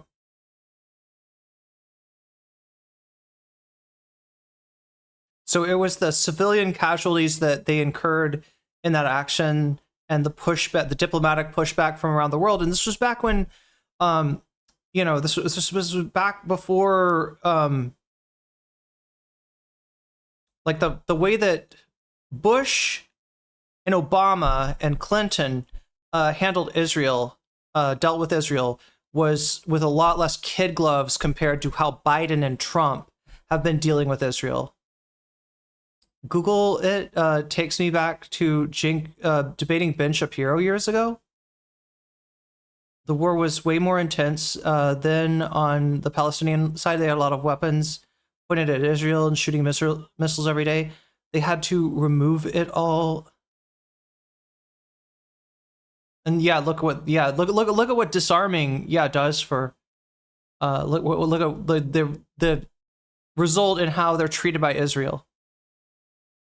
I know that. Voted, it was a stupid Netanyahu Israeli voted trick. For that. Okay, Netanyahu voted. Yeah, it was a stupid Israeli trick for 20 years. They played a game. This is the kind of imbecility that we're hearing from this man who doesn't know history. Now, Netanyahu voted. I'm sorry. Are you gonna steal? It was done. It was Imbecility? I don't think that's a word, chat. By the way, this is what the bird's eye pepper looks like. This is a red one. These are like less hot because I think the pepper's ripe. The green ones are the unripe version, and they're a lot hotter, but I'm going to eat this right now.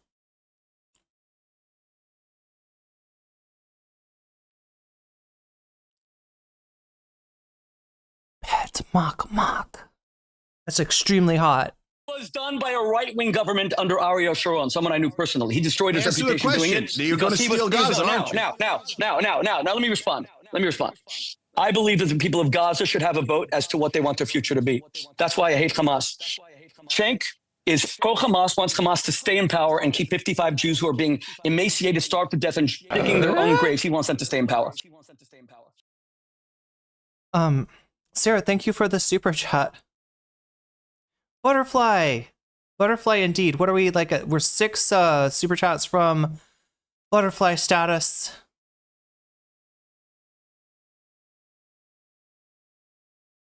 We're at 56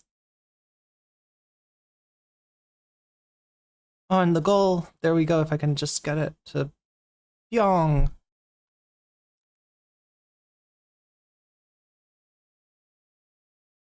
I mean, these are these are hotter than jalapenos or jalapenos. As oh god, chat, that right there. This is the green. This is the green bird's eye chili. This fucker is so hot, unbelievably hot. I'm gonna eat it anyway.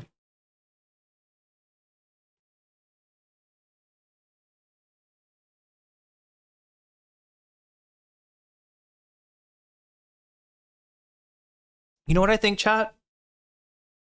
I think they're kind of spicy in a different way, like the greens and the reds, and that somehow putting the green and the red together makes the whole dish more spicy.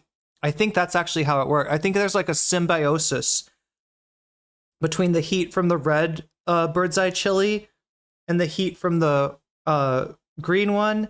And there's also some kind of like interplay from the holy basil and the galangal. Like it's just like there's a synergy. I don't know how else to explain it. Like these things are hotter. It's hotter than the sum of its parts. Does that make sense? There's a multiplication factor. I want the people of Gaza to have a vote. They have not. Thank you, Sarah, for the super chat. They have not. This is so childish. He had childhood bully tactics. They have not had a vote since 2006. This is what I'm saying. What Shmuley thinks, what anti-Semite Cenk Uygur thinks, does not make a difference. Okay, this is the first time, believe it or not, that I've heard him pronounce his own name. Shmuley Boteach. Shmuley Boteach. Okay, so yeah, Boteach is 3 syllables. Okay. It ends on a ch. Shmuley Boteach. Yeah, there we go. I'm finally saying his name right. That's what the people of Gaza think. I laugh in your face, genocide supporting freak. They should be given a vote. Now, President Trump said that he wants to make Gaza into an American protectorate. If the people of Gaza vote for that, I think they'd be very lucky. That would be my first choice. Make it into an American. Trump Gaza. He just unironically said Trump Gaza.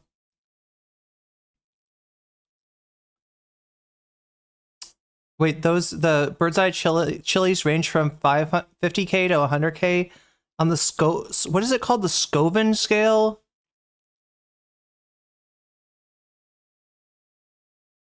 American protectorate and let it be controlled not by Israel, not by the United States. Oh, the people of is Gaza it Schofield scale? Is that what it's called? have the protection of the United States, say the way Puerto Rico does, the way Guam does, the way American Virgin Islands. That would be amazing. That would be my first choice, but it's still up to them. Number two, why is no Arab government allowed? Arab countries are 661 times the state of Israel. They have not taken in one Palestinian refugee. Israel took in 800,000 Jewish refugees when they were persecuted after the creation. The reason is that when Arab states have taken in Palestinian refugees, it's been used as a pretext for attacks from Israel. And also, you know, it's not, he's portraying this like it's like a altruistic thing, right? Like what they're doing, if they make that decision, they're not helping the Palestinians, right? Who, you know, if they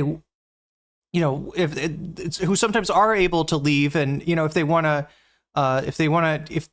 get out, they can, right? But in reality, it's helping Israel do ethnic cleansing.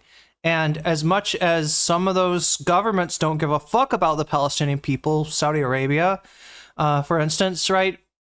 They do give a fuck about the reactions from their populace. And, you know, aiding Israel in ethnic cleansing would not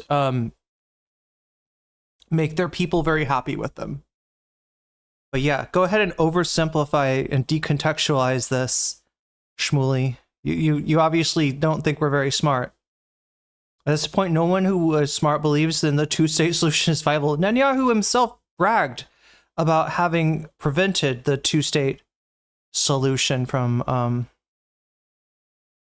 ever happening. And yeah, in the situation that we're in right now, it's a de facto one state. And that state is an apartheid state.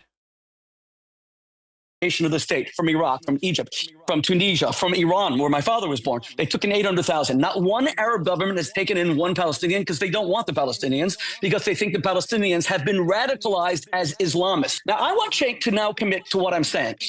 Give the people of Gaza a vote. Do they want to go to other countries? Do they want to come to, do they want an American protectorate? Do they want their own state? Give them a vote, but don't allow Hamas to shoot them in the streets, shoot them at collection points for food in order to control them as they've done for 20 years. The 1,400. Okay, allow Cenk to respond, Rabbi. Allow Cenk to respond. Hamas, and it's been shown in every video. They were killed not by Israel, and that's why he cannot name one location for the IDF. He can't name a single location. Name it now, Cenk. Give me one location. Allow Cenk to respond, Rabbi. I'm going to put the same question to Cenk. Has it been Netanyahu's plan all along to annex Gaza? Yeah, if you notice, he threw out a lot of verbal distractions and squirrels there. Oh, well, let's go back 20 years. Let's go back 100 years. Correct me if I'm wrong, but didn't Netanyahu at one point say as much? Like the extreme right in Israel has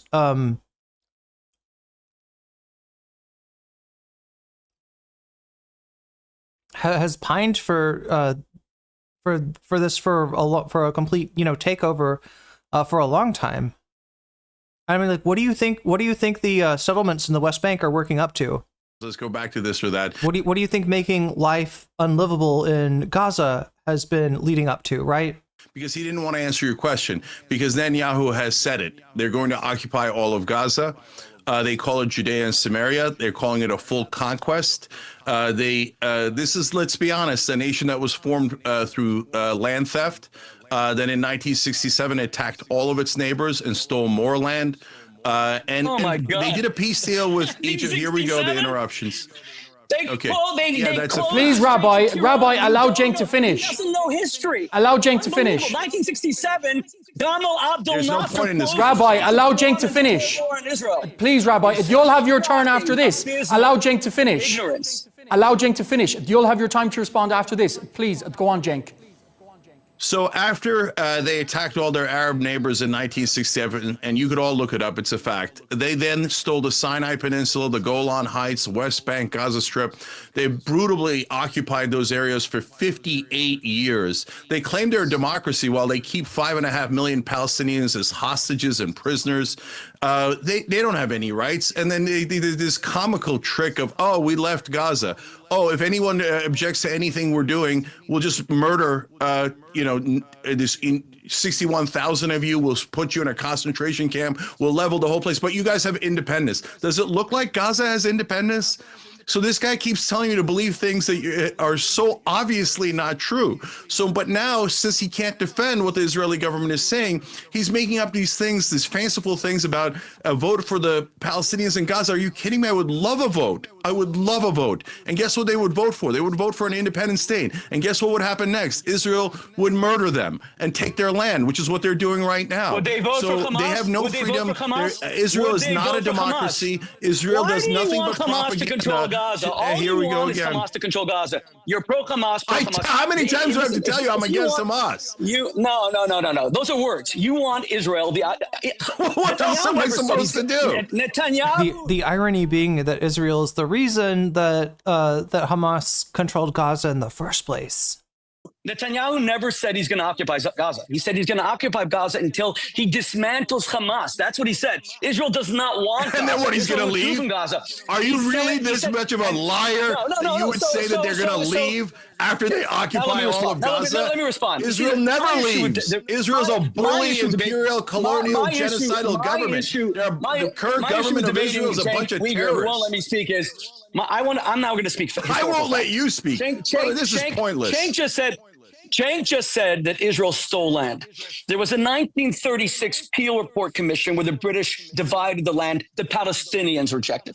There was a British gave Palestinian land. One colonial. He's using the colonial power as a justification for why that's not Palestinian land, right? And look, the comeback is that Jewish people lived in Palestine already under the Ottoman Empire. So, it's not that they didn't just come out of nowhere, or it's not just a historical claim.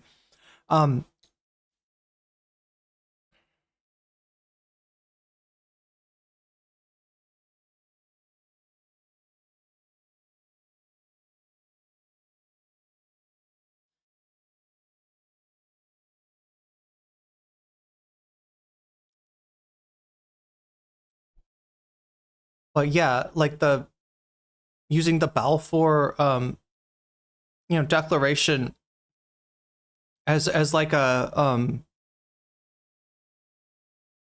denial of the Nakba, essentially. You won't let me speak. I'm now going to speak. I won't let you speak. This is pointless. Cenk just said that Israel stole land. There was a 1936 Peel Report Commission where the British divided the land. The Palestinians rejected. There was a British gave Palestinian land. One colonial gave another colonial power Palestinian land. I don't give a goddamn what the British thought of how the Palestinian land should be stolen and taken by the Israelis. They rejected Israel's own point. I want to move on, gentlemen. I've got another question. I want to move on. I want to ask the rabbi a question now. Deal with history. Then in 1967, Gamal Abdel Nasser declared war on Israel. He closed the Straits of Tiran. He kicked out all of the UN. Wait, because Palestinians didn't accept the raw deal offered to them by the British. Come on. And peacekeepers. After Israel destroyed his entire air force. No, it was before. Your ignorance is abysmal. He closed the Straits of Tiran, then Israel attacked his air force. I cannot believe what you don't know. It's just shocking. Read a Wikipedia page. Now, or little Israel just happened to take all the land. I cannot believe little Israel just happened to attack all their Arab neighbors in self-defense. Just read a Wikipedia page before you debate me next time. No one believes it's self-defense. I want to move on, gentlemen. I've got a question for the rabbi. Then Yasser. I want to move on, gentlemen. I've got a question for the rabbi. Please, Rabbi. 90% of the West Bank under Bill Clinton, who called Yasser Arafat, you said you made me a failure, Yasser Arafat. You don't want peace. You want the destruction of Israel. This has happened over. I have a question for you, Rabbi. I have a question for you, please. He's referring to the Palestinians being offered a deal with no right of return. Yasser Arafat in particular, turned down that deal because A, it's a bullshit deal, right? B, that provision denying right of return was put in there to make it a poison pill, to make it an offer they could not accept. And C, had Yasser Arafat been silly enough to accept that, his authority would have been rejected by the rest of the Palestinian people. He would have caused outrage by accepting that garbage deal that Clinton then bitched about. What does victory look like for Israel? Total destruction of Hamas to the last fighter, because they are genocidal Nazis who in their Toothless moderator. Yeah, he's a literal soy jack. I mean, isn't he some kind of soy jack? What kind of soy jack is he? say that they're going to kill every Jew on earth, including President Like you Trump's guys are doing to the daughter, Palestinians. Ivanka, and okay, that's the first. You're thing. actually Total doing destruction of Hamas. Total destruction of Hamas. Wait. Did he just bring up that, like, you know, Hamas wants to kill every Jew in the world, so that would include Kushner and Ivanka? Why are we bringing up the Trump kids? A free vote among the Palestinian people once they're not afraid of Hamas, because they've been mowed down, shot, killed, murdered, slaughtered, and all their money stolen by Hamas over the past 20 years. Number three, a peace treaty between Israel and Saudi Arabia. And I want to, again, this is Arabiya. God bless you, Mohammed bin Salman, most courageous man in the Arab world, that took on the Wahhabis. MBS? Fucking MBS? The guy that chopped up Jamal Khashoggi with a bone saw? That MBS? On fundamentalist Muslim Brotherhood, people like Cenk. People like Cenk want to destroy the Islamic world, and people like MBS are fighting people like him, and I'm grateful. Why would I be for Muslim Brotherhood? You are an Islamist. I'm an atheist. You are a Muslim brother. Everything you say is just the talking points of the Muslim Brotherhood. Yeah, that's right, Jink. You're not just a Muslim. You're a Muslim. I don't know. Somehow that's worse. It reminds me of my host mom in France that she was trying to suggest to me that to not go to places with people of Arab background in them. And I at first I'm trying to figure out what she's saying, because she's saying, you know, these guys, they have the hoodies, and they're she's describing the God, what are they called? The suburbs of Paris are there's a lot of immigrants that live in there. It's Banlieue. Yeah, that's the word. She's trying to keep me away from the Banlieues, basically, by describing and I couldn't figure out what she was getting at. You know, I'm listen, I'm wearing a hoodie right now. Right, you think this is this is a criminal? You know, if somebody that wears a hoodie is a criminal or something. This is what I'm wearing. I'm literally wearing. How am I? Do you think that I'm a criminal? Do you think you've invited a criminal into your home? And she's finally she's no. And she starts talking about les musulmans, which I think is kind of I don't know. I should have spent more time in France to know for sure, but I think it's the French equivalent of Muslim, of calling somebody a Muslim. You're an anti-Semite who calls Jews baboons and And what does victory look like? And what does victory look like? Please continue. This guy's just an inveterate, useless liar. Everything he said is a lie. So what's the point? Victory means the toppling. Victory means the toppling of the government in Tehran, so that the people of Iran can have a free vote, not the Shah and not the Ayatollah Khamenei. They want Iran too. Iranian. No. Israel should pick the leader. How about that? They should just pick a Persian, and they should name them as leader, and then everyone in Iran should just be yes, we will. Thank you, Israel. Thank you, Israel, for giving us for selecting our leadership. I mean, that's what he wants. It should be regime change, but very specific about the regime that replaces it. Which, chat, if the current regime fell in Iran, considering what they've just been through, remember what I told you about, a country that's facing oppression is going to be more likely to pick a more militant leadership. That's what you would get. You wouldn't get chat. the current leadership of Iran is what's keeping them via fatwa from pursuing nukes, right? Other forces within Iran, especially after what just happened to them, very much want the nuke. Because they look at North Korea, they saw all that trouble with, George W. Bush saying axis of evil and, all this posturing, all this saber rattling about North Korea, and they didn't get attacked, right? What's the difference? North Korea had nukes. Iran did not. In French, it's musulman. Yeah, I can't remember exactly how. Yeah, I can't remember exactly how she pronounced it, but it just felt like there was like a deviation from the way that I'd heard it before from other people, and I always told myself this must be the equivalent of like Muslim, like how if you get a racist Southern American, not South America, but like American from the south of the United States, right? That a lot of times you hear they pronounce the word Muslim, but I don't know. There's no end to their greed. Iranian proxies of Hezbollah, Hamas, the Houthis, they are all the problem destroying the Middle East. Every Arab country knows Yemen. It, now they want Yemen too. That's why you have the Abraham Accords. The Abraham Accords is about where you are right now in Dubai, Abu Dhabi, Bahrain, Morocco, Saudi Arabia, God willing, knowing that Iran is their common enemy and making peace with Israel. That is victory. Victory is destruction of Hamas, free votes for the people of Gaza, free votes for all of our. But I get the feeling that he's like free votes for the people of Gaza, but he's not going to accept like who they would actually vote for. Our Arab brothers and sisters, and the vision of people like Mohammed bin Salman, to see a country's based on a beautiful religion called Islam, which is peace-loving. I love Islam. I love my Muslim brothers and sisters, and I despise Islamists like Cenk. Was MBS the one who orchestrated the genocide against Yemen? Or was that before MBS? Should be super proud of your leaders if they manage to do that. But if they leave the Palestinians to die at the hands of the Israelis and they quote unquote make peace with HK, that is the word that she was trying to say. Yeah, I just like the way she pronounced it was struck me as weird. The Israelis, where the Palestinians get nothing but endless slaughter, then your leaders have betrayed you.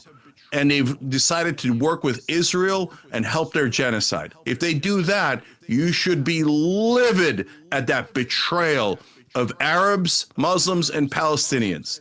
So I hope that the Arab leaders do the right thing and push as hard as possible, not for Hamas, no one wants Hamas, but for the Palestinian people, a true independent Palestinian state. If that doesn't happen, of course you shouldn't make a deal with Israel. If you do a deal with Israel without helping the Palestinians and letting them die and starve there, then you've betrayed all Arabs and Muslims. And any leader that does that should be hated and despised. Again, though, if they get them a state, build statues of them, honor them, and respect them. Onto the Rabbi. Such a weird thing. Wait, if a leader from like one of the Muslim states in the area negotiates peace, that's what he's. I don't understand this whole thing about like build a statue. Like, and also if you build a statue for if it's MBS, right? Or we're talking about, are we gonna have like I don't know, some reference to him cutting people up in this? I don't know, like what kind of. May I respond? Is a two-state solution possible, Rabbi? Okay. Let me just be clear. A two-state solution, a Palestinian state, was offered to our Palestinian brothers and sisters in 1936 by the Peel Commission. Is it possible now? Is it possible now? I'm telling you. There's 80 years of history where Israel has offered Palestinians. So what he's saying basically, Chad, if you don't understand it, is that Palestinians deserve to be punished by having more of their land taken for not accepting the rotten deal that the colonial power of Britain tried to force on them, right? They should be punished. They should be in a worse. They should get a worse offer. The offer should continue to get worse and worse. More and more land should be taken until they relent and say, you want them to just give their keys, right? The keys that they wear, often around their neck, as a memory of their home that they were pushed out of during the Nakba. They should just give those keys, give those keys back to Israel and say, okay, no right of return. We don't have any expectations. You know, you can put us on as small of a plot of land as you want. It's a state, and they have rejected it every time and resorted to violence. And Gaza is the greatest example, because Gaza was essentially a Palestinian state. Israel withdrew completely. There wasn't one IDF soldier there. And what did they do? They didn't build commerce. They didn't build universities. They took all the international aid, hundreds of billions of dollars, and used it just to buy rockets and build a tunnel network had universities. than the New York subway. Destroyed them all. Quiet, please. The New York subway system, larger than New York, just in order. I mean, there we go. There we go. He doesn't want to hear that. He doesn't want to hear the actual truth, right? He just called Cenk a racist for comparing Jewish people to what did he say, to baboons or to monkeys and apes or whatever, right? That was racist. That was a dog whistle. That was whatever, right? But him implying that there's no schools and hospitals in Gaza, that they're a people, like primitive, violent, savage people without those things. It's just straight up not. I mean, like, you could say there's no schools and hospitals now. It's because Israel blew them up. Order to kill Israelis. A Palestinian state, which is like Canada and Mexico, you could coexist with Israel. But there's no chance of there building a Palestinian state that is like Canada and Mexico. Right now, what we have are Palestinians who are like Cenk. They called Israel, what he just said, that I'm a monkey. They call Jews baboons, monkeys. How can you have a state with people who actually dehumanize you? I'm sitting in a city right now in Budapest. You guys dehumanize and murder. Yeah, I know, right? The whole thing cuts against Israel, not against Palestine. Didn't build commerce. They didn't build universities. They didn't build universities? What are the universities doing there then? They took all the international aid, hundreds of billions of dollars, and used it just to buy rockets and build a tunnel network. Had universities. No, they didn't buy rockets. They bought Keebler elf cookies, and then they got in their hollow trees and they converted those cookies into rocket fuel, extracting the sucrose out of them to produce rockets. That's the New York subway. Be quiet, please. The New York subway. Be quiet. I'm trying to lie. I'm trying to. Larger than New York, just in order to kill Israelis. A Palestinian state, which is like Canada and Mexico, you could coexist with Israel. But there's no chance of there building a Palestinian state that is like Canada and Mexico. Right now, what we have are Palestinians who are like Cenk. They called what he just said, that I'm a monkey. They call Jews baboons, monkeys. How can you have a state with people who actually dehumanize you? I'm sitting in a city right now in Budapest. You guys, also, what the fuck does Cenk have to do with the Palestinians? He's Turkish. What the fuck what is Shmuley saying? The Cenk's calling him a baboon like disqualifies the Palestinians as possible partners for peace because he's Turkish and people in Turkey are Muslim and is that the ship of Theseus that we're doing here? Yeah, because basically, it might have something to do with Why am I a mod? Because I needed a mod. Do you want to continue to be a mod? And murder the Palestinians. Shut your mouth, this guy's justifying taking their land. Shut your mouth, please. 550,000 Jews were murdered. That's the answer for anybody. Like, why are they a mod? Because like one night I realized we didn't have enough mods, and I gave a wrench to somebody that seemed trustworthy, and here in Budapest, and it was because of people like Cenk who's serving on this. No, it was because of people like you. It was exactly because of people like you who dehumanize Palestinians and say killing their babies is no big deal. You sound exactly like the people who murdered those Jews in the Holocaust. I have heard blacks called baboons in my lifetime. I've heard Jews called baboons. I've just never heard it on a respectable show. I don't actually think I've ever heard anybody called a baboon. The fact that he ever has ever. The fact that he has called me a baboon is And why moving to the Mengele- question, Rabbi, is a two-state solution possible? Wait, the reason why they could experiment on Jews was because of the kind of things that this Joseph Goebbels propagandist says about Jews. Cenk He's is saying the Hamas. He is Palestinians Muslim cannot govern Brotherhood. themselves, that they're subhuman. And he calls and us ironically and now quoting I find- Mengele. and You now- sound and like now- and now- Mengele. no, Call the Palestinians. Oh yeah, Lizzie. There's another like there's another like I tend to pick people that are here most of the time as far as mod, right? Is subhuman. I'm One more gonna say- time. Not only am I not going to say they're not subhuman, they are my equal before God in every way. I would never call you a baboon. That's why you even though murdered their are children? A Joseph Goebbels anti-Semite.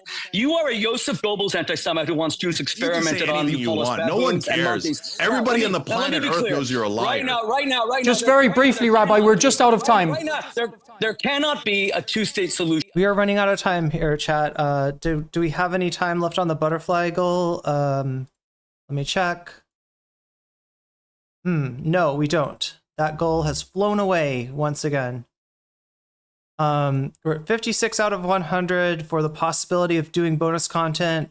How close are we to the end of this? Oh, wow. Yeah. So long as people like Cenk Told Uygur, anti-Semitic Told to you. the core, They're gonna people take the representing land. it. You hear Cenk. Where does the moderator on the show go? I think he took a break. Yeah, I think he went out and smoked. I think that's probably what. I think he took a bath. Do you think that? Yeah, that's what he did. He's got a bath and he just like kind of slinks off there, and when he hears it getting out of control, he comes back. You hear that he doesn't know anything This moderator is about as assertive as C-3PO. about history. He hates Jews to the core. He's a medieval. It's a good thing they decided to call him C-3PO instead of CP3O. Because, like, I mean, considering that the robot kind of seems like the creepy guy from Lost in Space, I feel like, yeah, that would have come to mean something completely different if the Star Wars robot had been if the letter and the number had been reversed. Anti-Semite. He believes that I Jews shed the defended blood of Jews. You're the one who Christians. attacked them. And we hear You're that the you only anti-Semite. defend Jews who want to surrender. You love dead Jews. Okay, who gentlemen, hate human we're just out of Jews. time. I'm going to have to leave it there. Jews with a conscience. You're an A anti-Semite. state like Cenk Uygur, whose show is named after the people who perpetrated the Armenian genocide. Impossible. Change the He name admitted of your they're going show. to take Thank you very Gaza. much for having me. Okay, gentlemen, we're going to have to leave it there. They're a bunch of thieves. Okay, gentlemen, we're going to have to leave it murder there. the Palestinians and take their land. That's Israel 101. Cenk Uygur, the host of the Young Turks, and Rabbi Shmuley. I thought at some point he was going to figure out like he'd mispronounced his name. Yeah, I forgot to mention that he introduces him as Cenk Uygur, and in the beginning, and he never realizes that it's Uyghur or Uyghur. You want to pronounce it correctly, China.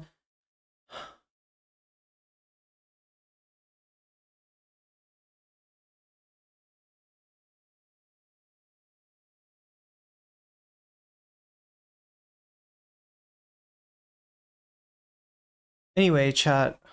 Thank you so much for your time. Thank you. Thank you. God bless you. Well, there you have it, chat. Shaky Gurga and Rabbi Shmuley, and it went about as well as you would expect, I'd say.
You can tell I copy pasted that. Oh my god.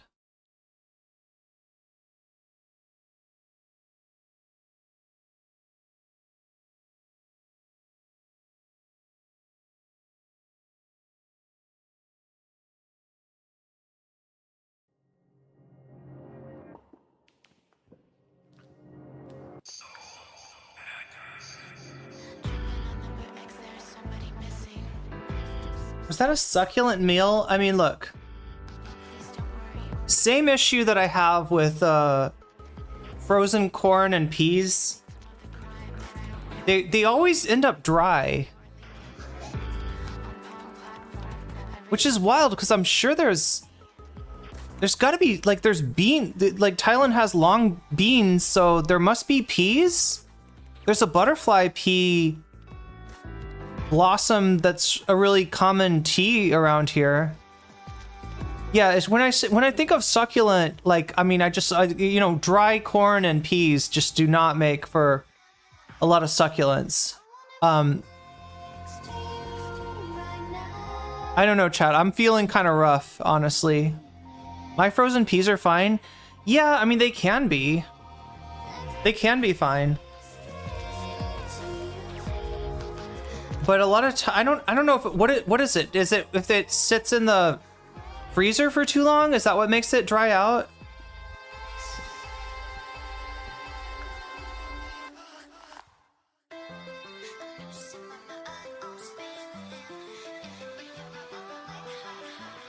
Garlic's what makes it a succulent meal. Yeah, it was kind of mixed. Yeah, the other thing too is like it's in this like compostable, biodegradable container. And so oh yeah, I didn't even finish it, right? The rice kind of got dried out a little bit too. I mean, it was all right, but compared to some of the Thai food I've had, it was pretty mid. My grandparents were pea farmers. I've never been able to stomach them. I always put a few peas on my rice. Yeah, it's a good combo. But for whatever reason,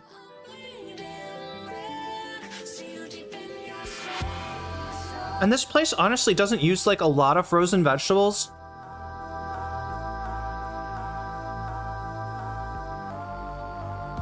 So I'm kind of surprised.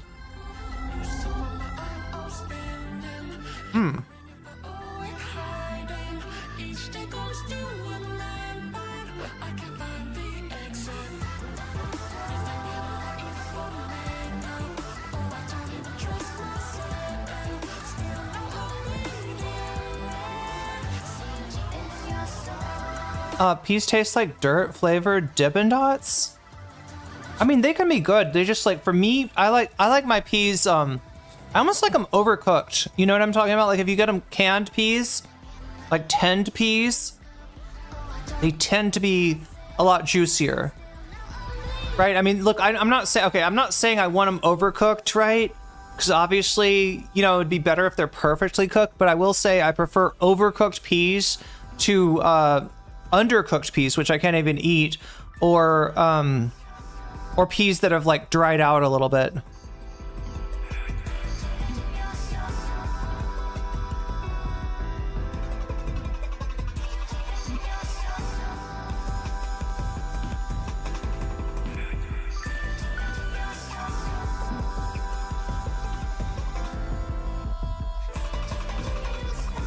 You think you'd enjoy mushy? Yeah, no, I know I love mushy peas. Mushy peas are really good.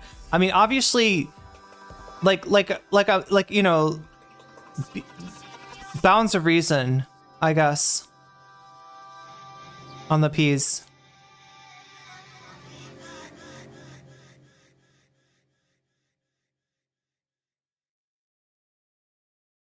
I bought a Supermart Thai green curry today. We'll try that later. Interesting. Did it have eggplant? What?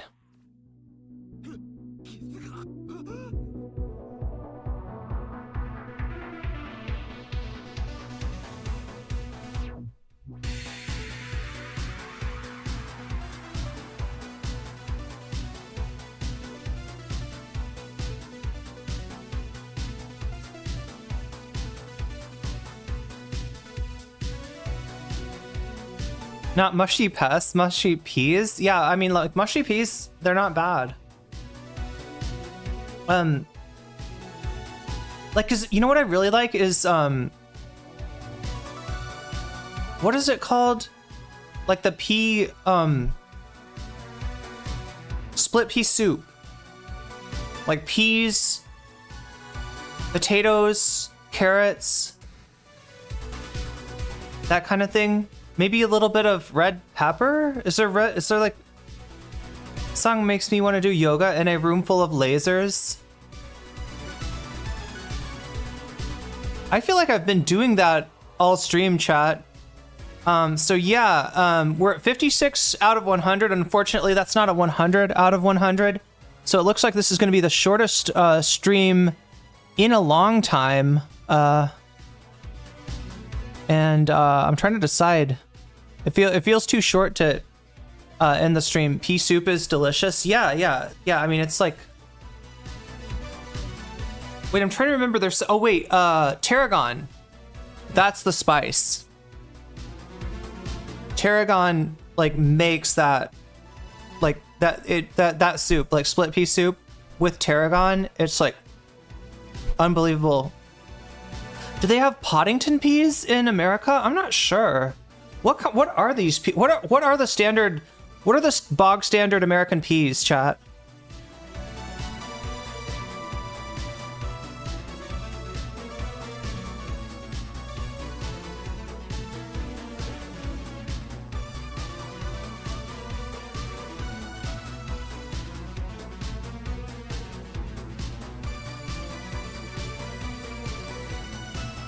Wait, Poddington Peas is a British cartoon?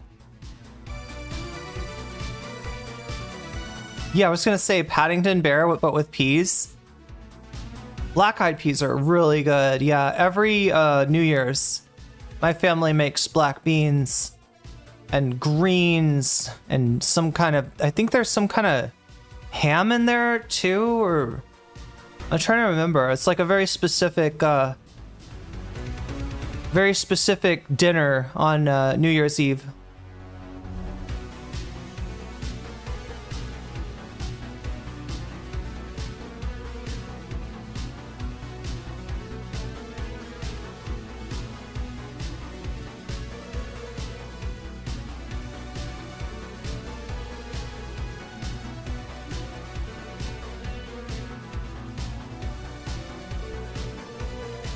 Oh well, chat.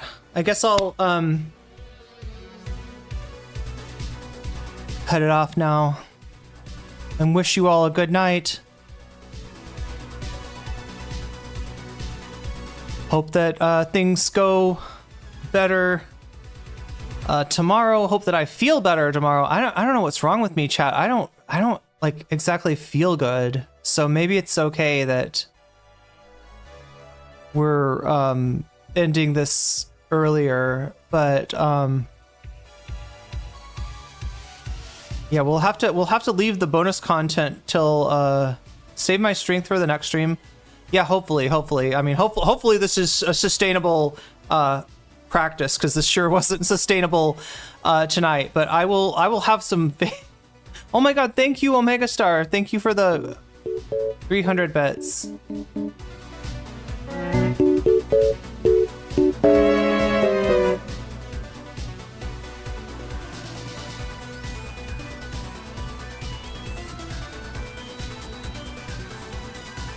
Trying to decide where to send the chat.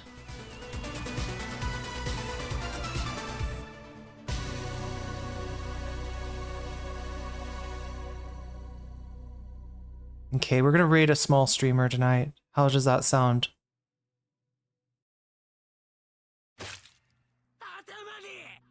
And I'd show you what they're watching right now, except that I think it might be copy. I think some of the music. Anyway, I'm not trying to dry snitch at all, but I'm just saying that you might hear some good tunes if you go along with us for the raid, right?